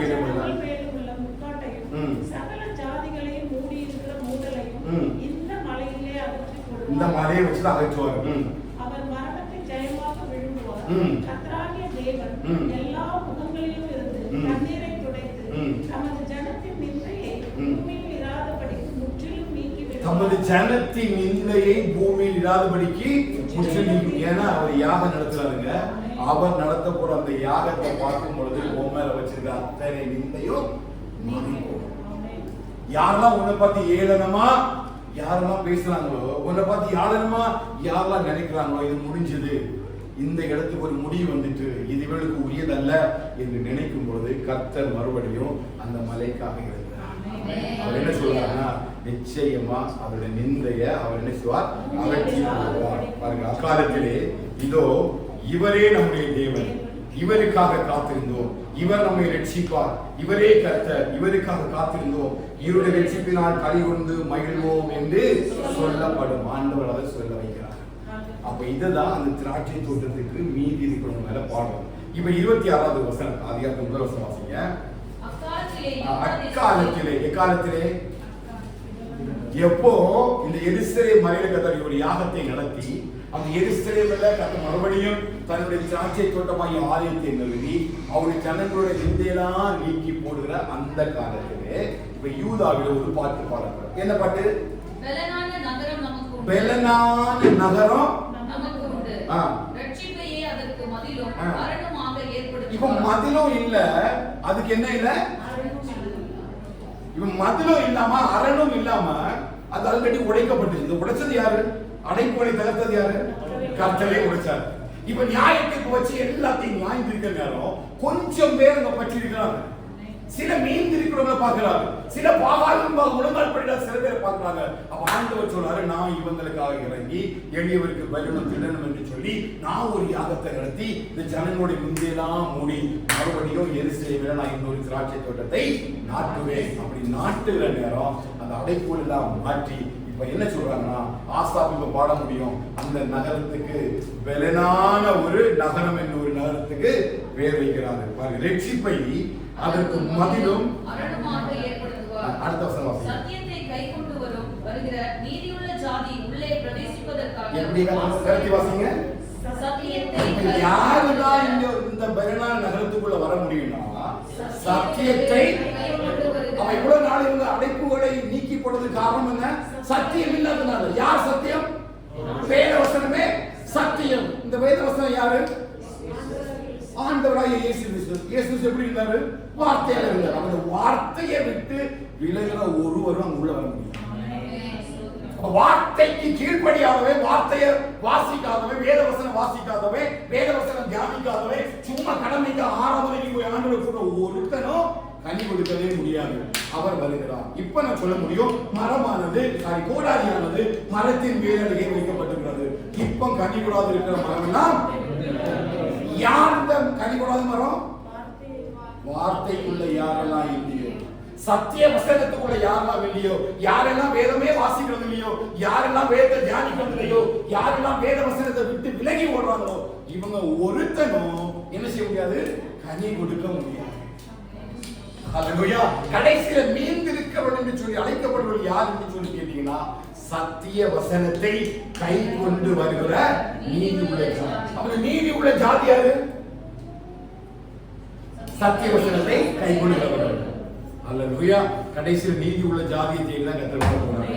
நீதி உள்ள ஜாதி யாருன்னு கேட்டீங்கன்னா, சத்திய வசனத்தை கை கொள்கிறவர்கள். எத்தனை கை கொள்றீங்க? சத்தமா கலங்க பாருங்க. சத்தியத்துக்காக மட்டும் வேண்டிக்கிறீங்க. இந்த சத்திய வசனம் மட்டும் போதும் நிற்கிறவங்க மட்டும்தான் யாரா மாற முடியும்? நீதி உள்ள ஜாதியாக. நீதி செய்கிறவன், நீதி செய்கிறவன், நீதி செய்கிறவன், நீதி செய்கிறவன். யார் நீதி செய்கிறவன்? சத்திய வசனத்தை கை கொள்கிறவன். இன்னும் கை கொள்ளட்டும். நீதி செய்கிறவன் இன்னும் நீதி செய்ய. எப்படி நீதி செய்கிறது? எப்படி நீதியை கை கொள்றது? சத்திய வசனத்தை இவன் கை கொள்கிறானோ, இரவும் பகலும் அவருடைய வேதத்தில் தியானமாயிருக்கிற மனுஷன். அல்லேலூயா. சும்மா கூட ஆலோசனை நடவாமலும், பாவியுடைய வழியில் இல்லாமலும், பரியாசக்காரர்களுக்கு காணாமலும், கர்த்தருடைய வேதத்தில் இரவும் பகலும். ஓ glory God. இதுதான் நீதி செய்கிறவனுடைய வாழ்க்கை. அந்த நீதியை தேடிதான் கர்த்தர் இருக்கிறார். இவங்க மட்டும்தான் அங்க உள்ள வர முடியும். யார் மட்டும்? நீதி உள்ள ஜாதி. அடுத்த வாசிங்க. உம்மை உறுதியாய் பற்றிக் கொண்ட மனதை உடையவர், உம்மையே நம்பியிருக்கிறபடியால் நீர் அவனை பூரண சமாதானத்துடன் காத்துக் கொண்டீர். அல்லேலூயா. உம்மை உறுதியா எப்படி பற்றிக் கொள்ளணும்? பற்றிக் கொள்றாங்க. எப்படி பற்றிக் கொள்றாங்க? எல்லாரும் போலவும் ஒரு கடமைக்காக ஒரு ஆராதனை, கடமைக்காக ஒரு ஜெபம், கடமைக்காக ஒரு வேத வாசிப்பு, நானும் கிறிஸ்தவன், பரம்பரையா கிறிஸ்தவன் என்று சொல்லி வாழ்கிறவங்க அதிகமே தவிர யாரும் இன்னைக்கு ஆண்கள் எப்படி பற்றி கொள்வது கிடையாது. உறுதியை பற்றி கொள்வதுன்னா என்ன? நாங்கள் ஆராதிக்கிறது என்ன? எங்களை விடுவிக்க விடுவியாமல் நாங்கள் நிச்சய மாட்டோம். வேற உலகத்தை தேடி போக மாட்டோம். இதுதான் என்னது? உறுதியாய் பற்றிக் கொள்வது. கிறிஸ்துவினுடைய அன்பை விட்டு என்னை சத்தமா சொல்லு. கிறிஸ்துவின் அன்பை விட்டு ஏன் பாடு உபத்திரம் எல்லாம் வருங்க. அது வேதம் எனக்கு காண்பிக்குது.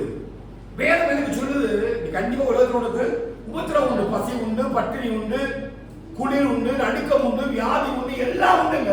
ஆனா இதை எல்லாத்தையும் நான் கம்பேர் பண்ணி பார்த்தாலும் கிறிஸ்துவுடைய அன்பு ஈடாக. இதுதான் உறுதியை பற்றிக் கொள்கிறது. நாங்க ஆராதிக்கிற தேவனைகளை விடுவிக்க வல்லவனுங்கிறது தெரியும். ஆனால் அவர் தமக்கு சித்தமானதை செய்கிறார். ஒருவேளை அவர் விடுவியாம போனாலும் சரி, இந்த காரியத்துக்காக நான் அவர் விட மாட்டேன். இதுதான் உறுதியா பற்றிக் கொள்வது. என்ன வந்தாலும் எது நடந்தாலும் நான் கர்த்தரை நம்பிக்கொண்டிருக்கிறேன். ஹல்லேலூயா. அவரின் வலது வாசல் இருக்கிறபடியால் ஒரு வார்த்தை என்ற வாழ்க்கை. இதுதான் அவரை உறுதியை பற்றிக் கொள்வது. இது எப்ப நடக்குது தெரியுமா? அவர் நியாய தீர்ப்பு செய்யும் பொழுது இந்த கொஞ்சம் பேர் மீதி இருக்கிறாங்க இல்லையா, இவங்க தான் இதை சொல்ல முடியும். இந்த மீதி இருக்கிறவங்க தான் இதை செய்ய முடியும். அவங்க மீதி எல்லாமே பாதி நினைச்சிடும், ஓடிடும். மீதி எல்லாம் வேற உறுதி இல்லாம அப்படியே நிற்குமா? உறுதி இல்லாமலே ஓடிட்டு இருக்கும் இல்லையா? இந்த வசனங்களின் கேட்டு இவைகளின்படி செய்கிறவனை நான் என்ன பண்ணுவேன்? எதன் மேல கட்டின வீட்டுக்கு? கற்பாறை மேல கட்டின வீட்டுக்கு. அப்ப காட்சி அடித்தது, பெருமழை பெய்தது, எல்லாம் வந்தது, ஒண்ணுமே என்ன செய்யல, அசைக்கவே இல்லை. ஏன்? அவன் உறுதியா வசனத்தின் மீது கட்டப்பட்டிருக்கிறான். இன்னொருத்தன் கட்டிருக்கிறான், அவனும் வசனத்தின்படி கட்டுவேன் கட்டினான். ஆனா வசனத்தின் மீது கட்டல. என்ன? மண்மீட்டின் மீது கட்டின ஒரு வீடு. பெருமழை வந்தது, பெருங்காட்சி அடித்தது. ரெண்டு வீடை பார்க்கும் பொழுது இந்த வீடு இடிந்து விட்டது. ஏன் அப்படின்னா அவன் வார்த்தையில உறுதி இல்லாதவன், அவிசுவாசத்துல உறுதி இல்லாதவன். அவன் வார்த்தையை வாசிக்கிறான், வார்த்தையை கேட்கிறான், வார்த்தையை தியானிக்கிறான். ஆனா வார்த்தைக்குள்ள இவனுடைய இருதயம் உறுதியாக இருக்கவில்லை. அப்படிப்பட்டவன் ஒரு நாளும் தேவ சமூகத்துல பூரண சமாதானமாய் வாழவே முடியாது. ஒரு காலம் வரப்போகுதுங்க. ஒரு காலம் நமக்காக வைக்கப்பட்டிருக்கிறது. கொஞ்சம் மீந்து இருக்கிறவங்களை தேடிதான் கர்த்தர் வரப்போகிறார். யாருன்னா பரிசுத்தம் உள்ளவன் இன்னும் பரிசுத்தமாகட்டும், அசுத்தம் உள்ளவர் இன்னும் அசுத்தமாகட்டும், நீதி செய்கிறவர் இன்னும் நீதி செய்யட்டும். இதோ சீக்கிரமாய் வருகிறேன், அவன் அவனுடைய கிரியைகளுக்கு தக்க பலனை கொண்டு என் தேவன் வேகம் இதில் வரப்போகிறார். காலமும் செஞ்சது, நேரமும் வந்தது, மனவாட்டியை ஆயத்தப்படுத்தி கொண்டு வந்து காண்டு வருகிறார். உறுதியா பற்றிருக்கிறோமா? வசனத்திலே இருதயம் உறுதியா ஒட்டி இருக்குதா? செடியோடு கூட கொடியாகி நான் ஒட்ட வைக்கப்பட்டிருக்கிறேனா? சிறு பிள்ளைகள் செடிகளை நடும் பொழுது ஒரு நாள் 2 நாள் கழிச்சதை எடுப்பாங்க, எடுத்து பார்ப்பாங்க வேற இருக்குதா இல்லையான்னு. 3 நாள் செஞ்சிடும், பட்டு போயிடும். நீங்க அப்படிதான் சில பேருடைய விசுவாசம், நீங்க அப்படிதான் சில பேருடைய வார்த்தைகள். வசனம் வாசிக்கிறாங்க, தியானிக்கிறாங்க, முடியல. அவங்க பெரும்பாடு படுறாங்க, வசனம் வாசிக்க முடியல, ஜெபிக்க முடியல, தனியா தேவ சமூகத்துல ஜெபிக்க முடியல, குடும்ப ஜெபம் பண்ண முடியல, அதை ஃபாலோ பண்ண முடியல, தனிப்பட்ட வாழ்க்கையில ஒரு சரியான ஜெபமும் சரியான ரிலேஷன்ஷிப்பும் இல்ல. அப்படி இல்லைன்னா கண்டிப்பா நம்மளால நினைச்ச முடியாது, கனி கொடுக்க முடியாது. ஆண்டவர் கனி தேடி வருகிறார். ஹல்லேலூயா. யாரு கனி கொடுக்கிறாங்களோ அவங்க எடுத்துக்காரு போயிடுவாங்க. ஆண்டவர் சொல்றாரு 2 பேர் வயலில் இருப்பாங்க, ஒருவன் திங்க் பண்ணி பாருங்க. நீங்க வீட்டுக்குள்ள இருக்கிறீங்க, 4 பேர் இருக்கிறீங்க, 2 பேர் எடுத்துக்கொள்ளப்பட்டு 2 பேர் கைவிடப்பட்டாங்கன்னா என்ன சமாதானம் பண்ணி எடுத்துக்கொள்ளப்படுவீங்க? கணவன் மனைவி கார்ல போயிட்டு இருக்கீங்க, திடீர்னு மனைவி காணாம போயிட்டாங்க, என்ன நம்பிக்கை வாழ முடியும்?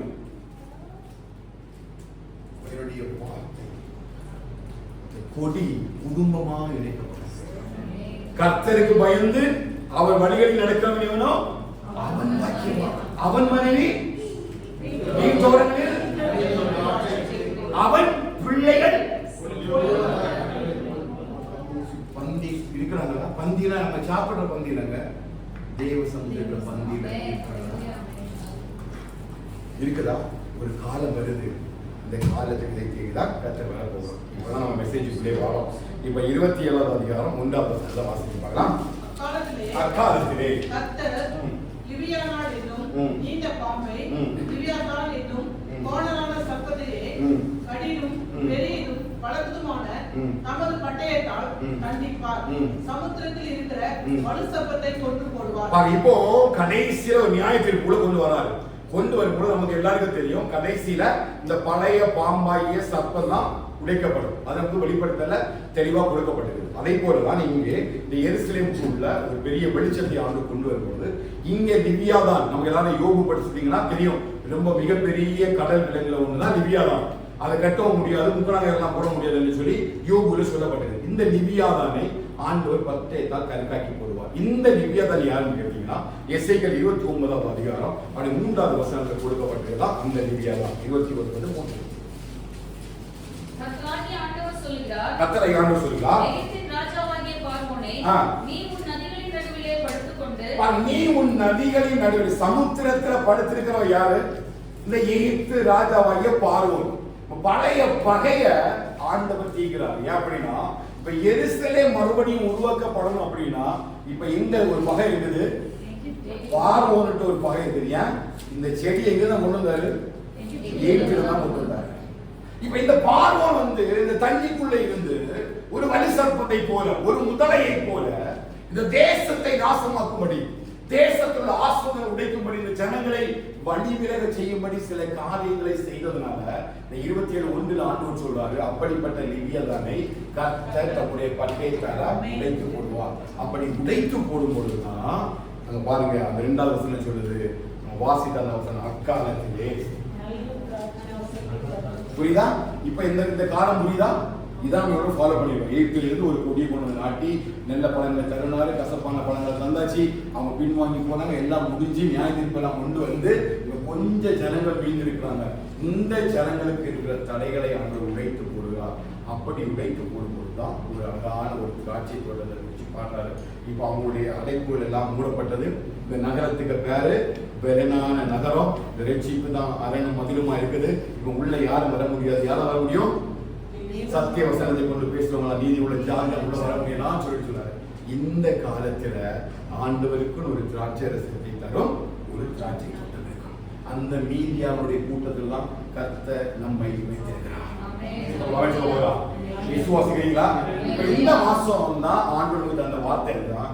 இப்ப அப்படிப்பட்ட திராட்சை ரசத்தை தரும் சில திராட்சை தோட்டங்களை நமக்குள்ள கர்த்தர் உருவாக்குவார். இதுவரையில நீ நல்ல கனி கொடுத்தியோ, கசப்பான கனி கொடுத்தியோ பிரச்சனை இல்லை. இப்ப கர்த்தர் ஒன்ன கனி கொடுக்கிற, நல்ல கனி கொடுக்கிற மரமாக கர்த்தர் நம்ம குடும்பத்தை மாற்றுவார். இதுவரையில உன் கனியில கர்த்தர் பிரியப்பட்டாரோ இல்லையோ தெரியல. ஆனா இன்றைக்கு முதல் ஒவ்வொரு குடும்பமும் நல்ல திராட்சை ரசத்தை தரும் திராட்சை தோட்டமாக கர்த்தர் உங்களை பெருக பண்ணுவார். அல்லேலூயா.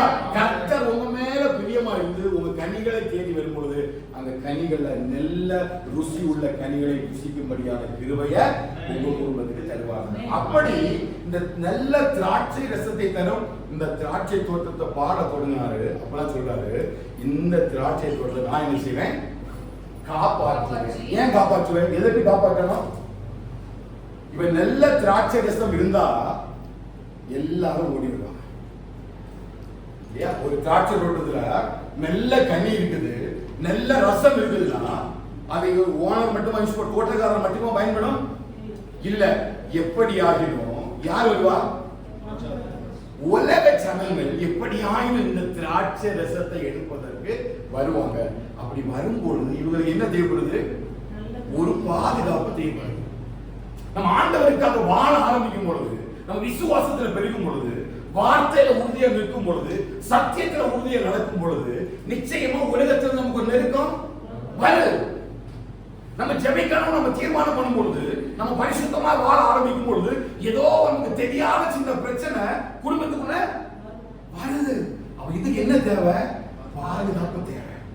அதனால உன்னத பாட்டு 2:15 வாசித்தீங்கன்னா வாசிங்க. உன்னத பாட்டு 2:15 வேகமா முடிச்சிடுறேன். உன்னத பாட்டு 2:15 வாசிங்க.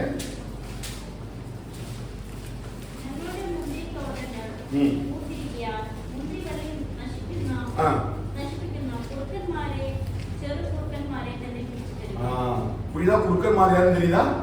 யாரு? திராட்சை தோட்டங்கள் எல்லாம் கெடுக்கிற புலி நரியும் சிறு நரியும். இப்ப திராட்சை தோட்டம் அழகா பூ பூத்து காய் காத்து திராட்சை ரசத்துக்கு பக்குவமா விளைஞ்சிருக்குது. இப்ப இந்த திராட்சை தோட்டத்தை எப்படி ஆகினோம்? அழித்து போடணும். இதை எப்படி இது நல்ல கனிகளை தர முடியும்? இப்படி என்று சொல்லி சில குள்ள நரி, என்ன நரி? குள்ள நரினா குடி நரி, சிறு நரி எல்லாம் வருது. இந்த நரிகள் யாரு? ஏன் இந்த திராட்சை தோட்டத்தை உடைத்து போடணும்? இப்ப மத்திய 5ஆம் அதிகாரத்துக்கு மேல வந்தீங்க, ஆண்டவர் அழகா அந்த மலை பிரசங்கத்துல சில காரியங்களை சொல்ற பாருங்க. அதை கவனிக்கும் பொழுது 7:15 பாருங்க.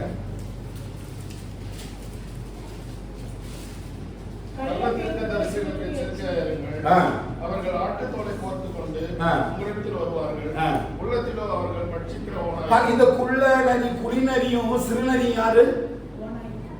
ஓனாகிய கள்ள தீர்க்கதரிசியும் கள்ள புதகனும் வேத வசனத்தை திரித்து பேசுவான். ஏன் அப்படின்னா இப்ப நம்ம சத்தியத்துல கை கொண்டு செடியோடு கூட இணைக்கப்பட்டிருக்கிறோம். நம்ம என்ன பண்றோம்? நிறைய கனி கொடுக்கிறோம்.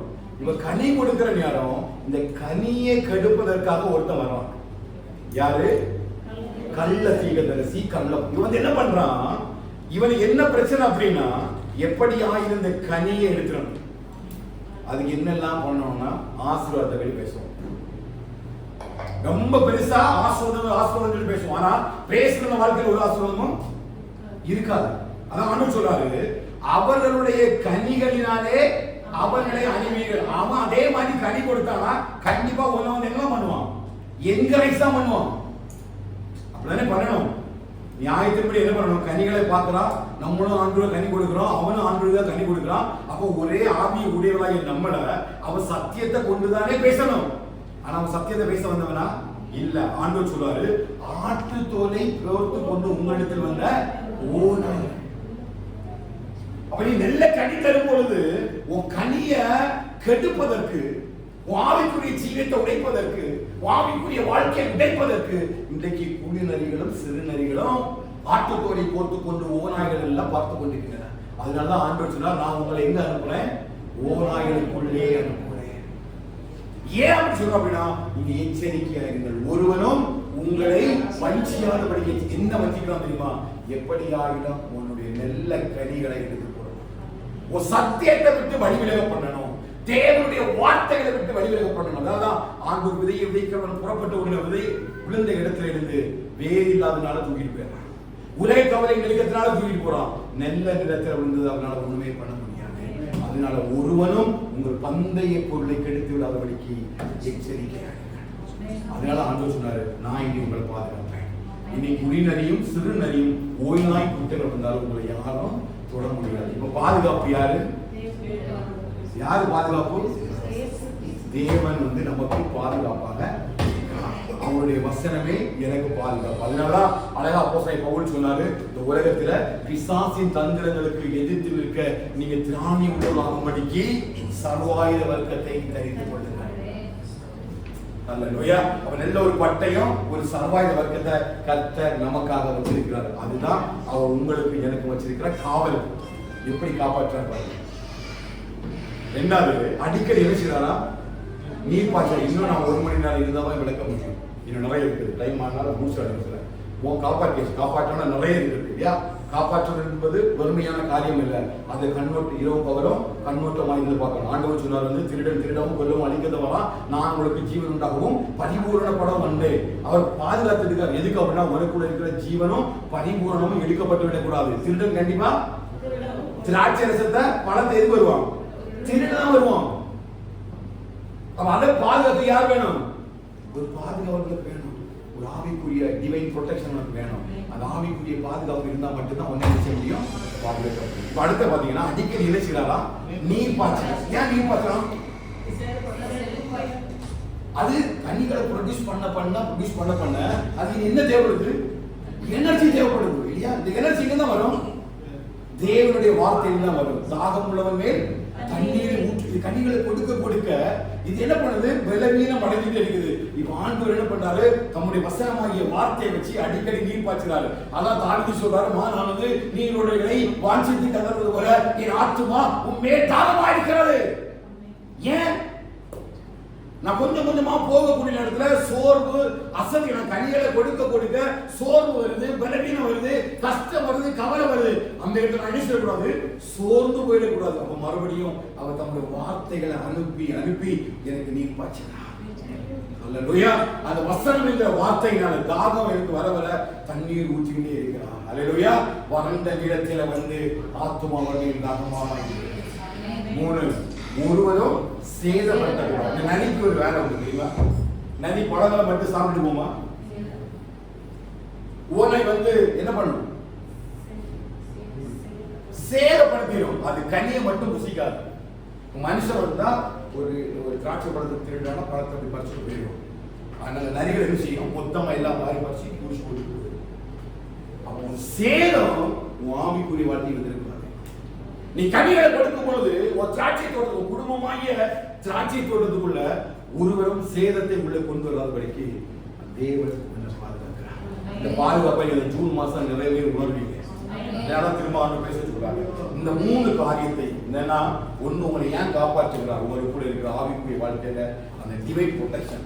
2வது ஏன் உங்களுக்கு தண்ணீர் தேவைன்னா, உங்களோட ஆவி ஆத்மா வந்து சோர்ந்து வரும்பொழுது வசனங்கிற தண்ணீர் உங்களுக்கு தேவை. அதனாலதான் தாவீது சொன்னார், உங்களுடைய வேதம் என்னுடைய மன மகிழ்ச்சியை இருந்தால் என் துக்கத்துல என்றைக்கும் அழிந்து போயிருப்பேன். இப்ப தாகம் இருந்தா கண்டிப்பா தண்ணீர் வேணும் இல்லையா? ஆகார் வனாந்திரத்துல அழுத பொழுது கர்த்தர் நீரூற்றை கட்டளையிட்டார் என்று சொன்னால் நிச்சயமா ஆவிக்குரிய வாழ்க்கையில் கர்த்தர் உனக்காக ஒரு நீரூற்றை கட்டளையிடுவார். இப்ப தாகத்தினால நீ சோர்ந்து போறீங்களா? கவலைப்படாதுங்க. வார்த்தையை வசனம் தாகம் உள்ளவன் என்னிடத்தில் வளர்க்கிறவன் நிச்சயமாய் ஜீவ தண்ணீரை கர்த்தர் சமாயாஸ் திரும்பி கொடுப்பார் என்று சொன்னால் உங்களுக்கும் அந்த ஜீவ தண்ணீரை கர்த்தர் தருவார். அதாவது குடிநீரை எல்லாம் சேதப்படுத்திடும், அவையும் சேதப்படுத்தாதபடி கர்த்தர் பார்க்கிறார். இது ஒரு நாளுக்கான பாதுகாவல் அல்ல. எப்ப பார்க்கிறாரு? இரவும் பகலும், டே அண்ட் நைட். அப்ப சிசிடிவி அப்பவுமே வைக்கப்பட்டாச்சு. இப்போ அந்த திராட்சை செடியை வச்ச அன்னைக்கு ஆண்டு எல்லா ஹைச்சிபி சிசிடிவி வச்சிருக்கிற மாதிரி வச்சு இரவும் பகலும், இது கரண்ட் இல்லைன்னா போயிடும், சாஃப்ட்வேர் அப்டேட் இல்லைன்னா போயிடும். ஆனால் இது ஒரு சேதம் வராது. நல்ல 3D ஸ்கிரீன்ல ஆண்டு அழகா ஹைச்சிபியில ஒரு கஷ்டமா பார்த்துக்கிறேன். நீர் என்னை தாங்குறதுனால் நான் சுகமாய் நான் சமாதானத்தோட படுத்துக் கொண்டு நித்திரை செய்வேன். நீ ஒருவரே என் கண்ணு மூடிடுங்க, எல்லாம் மறைஞ்சு போயிடும், என் வாழ்க்கையை புரிஞ்சிடும். ஆனா என் பிள்ளைகளை, என் குடும்பத்தை இதை உள்ள ஒரு பெரிய பாதுகாப்பு உங்களுக்கு கிடைக்கவே செய்யாது. கர்த்தரை நம்புங்க. இந்த வசனத்தை நீங்க அறிக்கை பண்ணுங்க. கர்த்தர் நிச்சயமா உங்களை காப்பாற்றுவார்.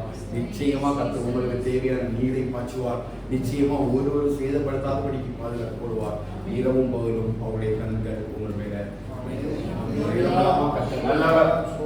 அறிக்கை பண்ணி நம்ம ஒப்பு கொடுத்து ஜெபித்து நம்ம கடந்து போவோம். எல்லாரும் எழுதுவாங்க. ஹல்லேலூயா. கர்த்தர் என்னை காப்பாற்றி, ஹல்லேலூயா, எல்லாம் நீர்ப்பாற்றி ஒரு நிமிடம் அப்படியே எழுமில் எல்லாரும் கண்கள் முடிக்கட்டும். வசனத்தை நம்ம அப்படியே அறிக்கை பண்ண முடியல. ஹல்லேலூயா. Glory to God. Glory to God. வசனம் உங்களுக்கு புரிஞ்சிருக்கும்னு நினைக்கிறேன். உனக்கு ஒரு பெரிய பாதுகாப்பு தேவை. பிள்ளைக்கு ஒரு பாதுகாப்பு தேவை. குடும்பத்துக்கு ஒரு பாதுகாப்பு தேவை. இந்த பாதுகாப்பு உலகத்தில் இருந்து நிலையானது அல்ல, பரலோகத்தில் இருந்து ஒரு பெரிய பாதுகாவலை கர்த்தர் கட்டளையிட்டார். ஹல்லேலூயா. ஹல்லேலூயா. ஹல்லேலூயா. துதிக்கிறோம் ஆண்டவரே, துதிக்கிறோம் ஆண்டவரே. ஹல்லேலூயா. Glory to God. Glory to God. Glory to God. Glory to God. எல்லா ஸ்தோத்திரம் அந்த வார்த்தைக்காக ஸ்தோத்திரம் பண்ணுவாங்க. Glory to God. Hallelujah. நன்றியோடு துதிக்கிறோம், துதிக்கிறோம், துதிக்கிறோம், துதிக்கிறோம். மகிமை படைப்பா, மகிமை படைப்பா, மகிமை படைப்பா, மகிமை படைப்பா. எல்லாம் சொல்லுங்க. கர்த்தர் என்னை காப்பாற்றி, எனக்கு தண்ணீர் பாய்ச்சி, ஒருவரும் என்னை சேதப்படுத்தாதபடி இரவும் பகலும் என்னை காத்துக் கொள்வார். இரவும் பகலும் என்னை காத்துக் கொள்வார்.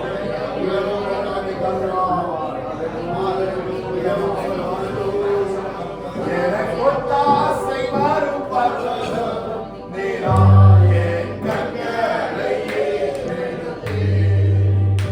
எனக்கு ஒத்தாசை வரும் பர்வதம் நீராயே கண்களையே எடுத்தே. வானமும் பூமியும் படைத்த வல்ல தேவன் நீராயிருந்தே.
பிரார்த்தனையை சேரலாம். You can take your seat and sit, please. Take your seat and sit. Please, you can talk and sit down. ஸ்தோத்திரம். எல்லாம் தேவ சமூகத்தில் நம்மை தாழ்த்தி ஒவ்வொருலாமா கர்த்தர் நல்லவர்.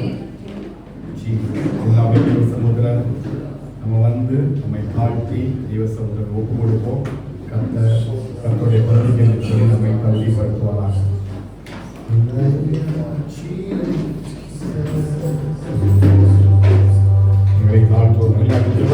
ஜெபத்தோடு கூட சிறு பிள்ளைகள் நீங்கள் take your seat, please sit back side. Don't make tension. Please sit.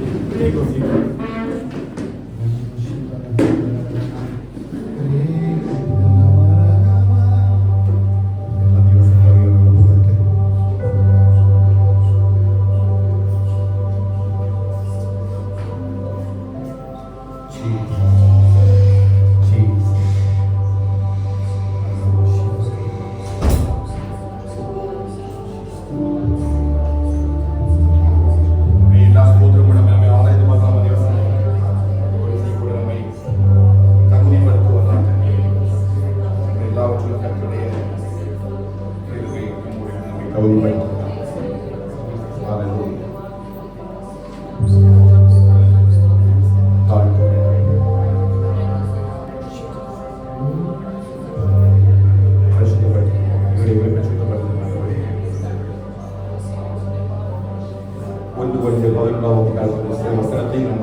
நான் உங்களுக்கு ஒப்புவித்ததை கர்த்தரிடத்தில் பெற்றுக்கொண்டேன். இந்த ஒரு கர்த்தராகிய இயேசு தாம் காட்டிக் கொடுக்கப்பட்ட அந்த ராத்திரியில் அப்பத்தை எடுத்து ஸ்தோத்திரம் பண்ணி அதை பிட்டு நீங்கள் வாங்கி செய்யுங்கள். உங்களுக்காக பிற்கப்படுகிற நினைவு கொள்ளும்படி செய்யுங்கள்.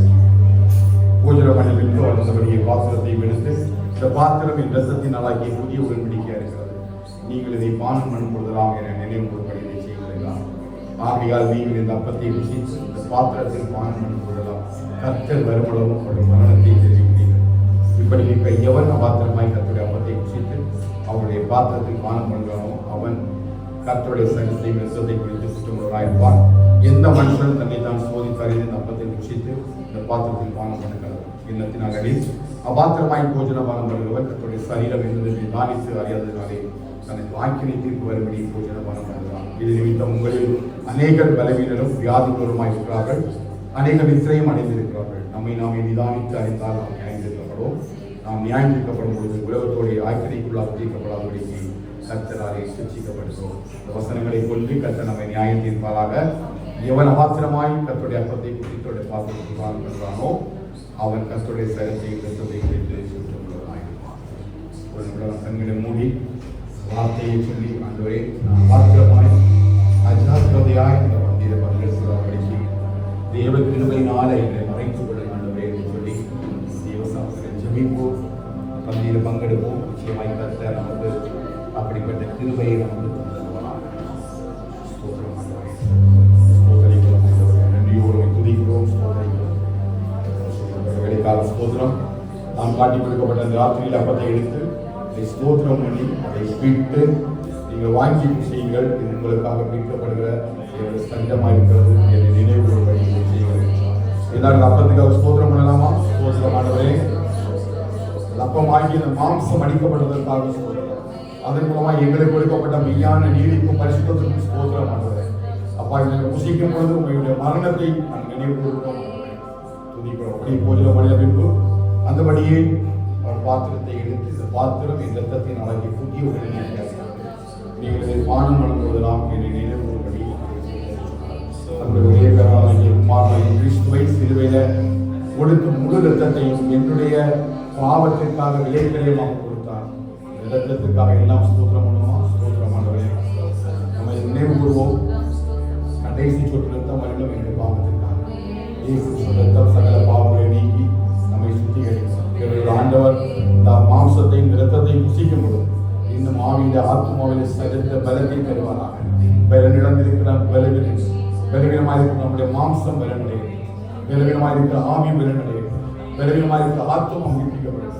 கர்த்தர் கிருபையாக பங்கெடுப்பதற்கு இதன் மூலமாக பெரிய ஒரு அற்புதத்தையும் அதிசயத்தையும் எல்லாரும் ரெண்டு கரங்களை உயர்த்தி ஸ்தோத்திரம் பண்ணலாமா? ஸ்தோத்திரம் ஸ்தோத்திரம் ஸ்தோத்திரம் ஸ்தோத்திரம். அவர் நமக்கா ஜீவன்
சுத்தமாய் வாழும்படி என் மனவாளனுடைய அனுகூலமாய் அடிக்கப்பட்டது என்ற என் வாழ்க்கையில் பெரிய பலத்தை கொண்டு வரட்டும், பெரிய ஆசுவாதத்தை கொண்டு வரட்டும், நன்மைகளை சூழ்நிலைக்கும் ஆசீர்வதிக்கும். சேர்ந்து புசிக்கலாம் எல்லாரும்.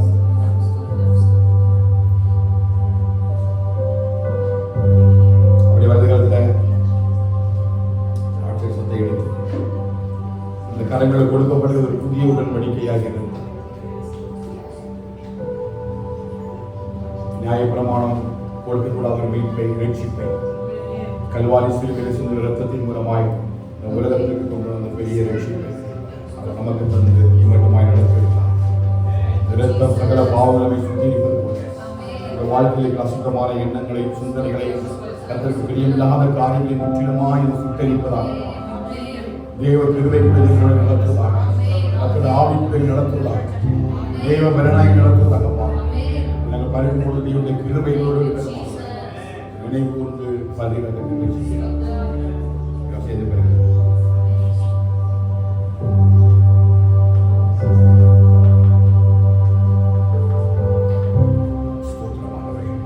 நன்றியோடு நம்மை துதிக்கிறோம். ஆண்டவரே, இந்த பரிசுத்த பந்தியை நாங்கள் பங்கெடுக்கும்படி கர்த்தரை காண்பித்திருக்கிற நல்ல தெய்வத்திற்காக இதை கர்த்தருக்காக நாங்கள் ஸ்தோத்திரம் செய்கிறோம். மட்டுமாய் இந்த நாளிலே மாதத்தினுடைய முதலாவது வாரத்தில் நாமத்தை மகிமைப்படுத்தி ஆண்டவரே, நாங்கள் அடைக்கப்பட்ட தோட்டமும் மறைவு கட்டப்பட்ட நீருற்றுமாய் இருக்கிறோம் என்று சொல்லி எங்களுக்கு தந்திருக்கிற நல்ல தெய்வீக பாதுகாப்பு ஒவ்வொரு குடும்பத்தையும் கர்த்தர் ஆண்டவரை பாதுகாப்பினார். ஒவ்வொரு குடும்பத்துக்கு தேவையான நீரை பாய்ச்சினார். ஒருவர் அதை சேதப்படுத்தாதபடி இரவு பகலில் விசுவாசிகள் குடும்பத்தின் மீது கண்கள் வைக்கப்பட்டதற்காக ஒவ்வொரு குடும்பமும் ஒவ்வொரு திராட்சை தோட்டத்தவரே இவள் கசப்பான பழங்களை எல்லாம் ஆண்டவரே நல்ல திராட்சை தர ரசத்தை தர கனிகளாக மாறுவார்களாக. செடிகளாகிய கிறிஸ்துவோடு இணைக்கப்பட்ட கொடிகளாய் ஆண்டவரை தோட்டக்காரர் கனியை தேடி வரும்பொழுது ஆண்டவரே கிறிஸ்துவோடு கூட சேர்ந்தவர் கனி கொடுக்கிற ஜனங்களாய் வைக்கப்பட்ட ஆண்டவரை ஸ்தோத்திரம். கிருபையாய் வசனத்தை கொண்டு இந்த வாரம் முழுவதும் பெற்றிருக்கிறார். எங்கள் போக்கில வரத்தின கூட இருங்க. எங்களை பிரயாசத்தெல்லாம் வாய்ப்பு பண்ணுங்க. நன்மை கிருபை கொள்ளும்படியான ஜெபிக்கிறோம். கர்த்தருடைய வேலையான கிருபை மன்னிக்கும்படியான ஜெபிக்கிறோம். தாழ்த்துவோம், ஒப்பு கொடுக்கிறோம், பரிசுத்தப்படுத்தி பாதுகாத்து வழிநடத்தும்படியான இந்த வாரம் நடக்கிற பிபிஎஸ்ல கர்த்தரை கரம் பிடிக்கட்டும். கர்த்தர் நீதி எங்களுக்கு தலைவராக இருந்தாலும் எல்லாவற்றையும் செயல்படுத்தி மகிழ கத்துக்கிறது கருத்துக்குள்ள பொதுவாய் மறைத்துக் கொள்ளும்படியான தாழ்த்துவோம், ஒப்பு கொடுக்கிறோம். துதிக நம்மை மேலான நமக்கு செலுத்துவோம். இயேசுவின் நாமத்தில் ஜெபிக்கிறோம் எங்கள் ஜீவனுள்ள நல்ல பிதாவே. யாசேன் சொல்லுமே ஆத்துமாவே என் முன்னோட நாமத்தை என் ஆத்மாவே கர்த்தர் செய்த சகல உபகாரங்களை மறவாதேயும். ஆமென், ஆமென்.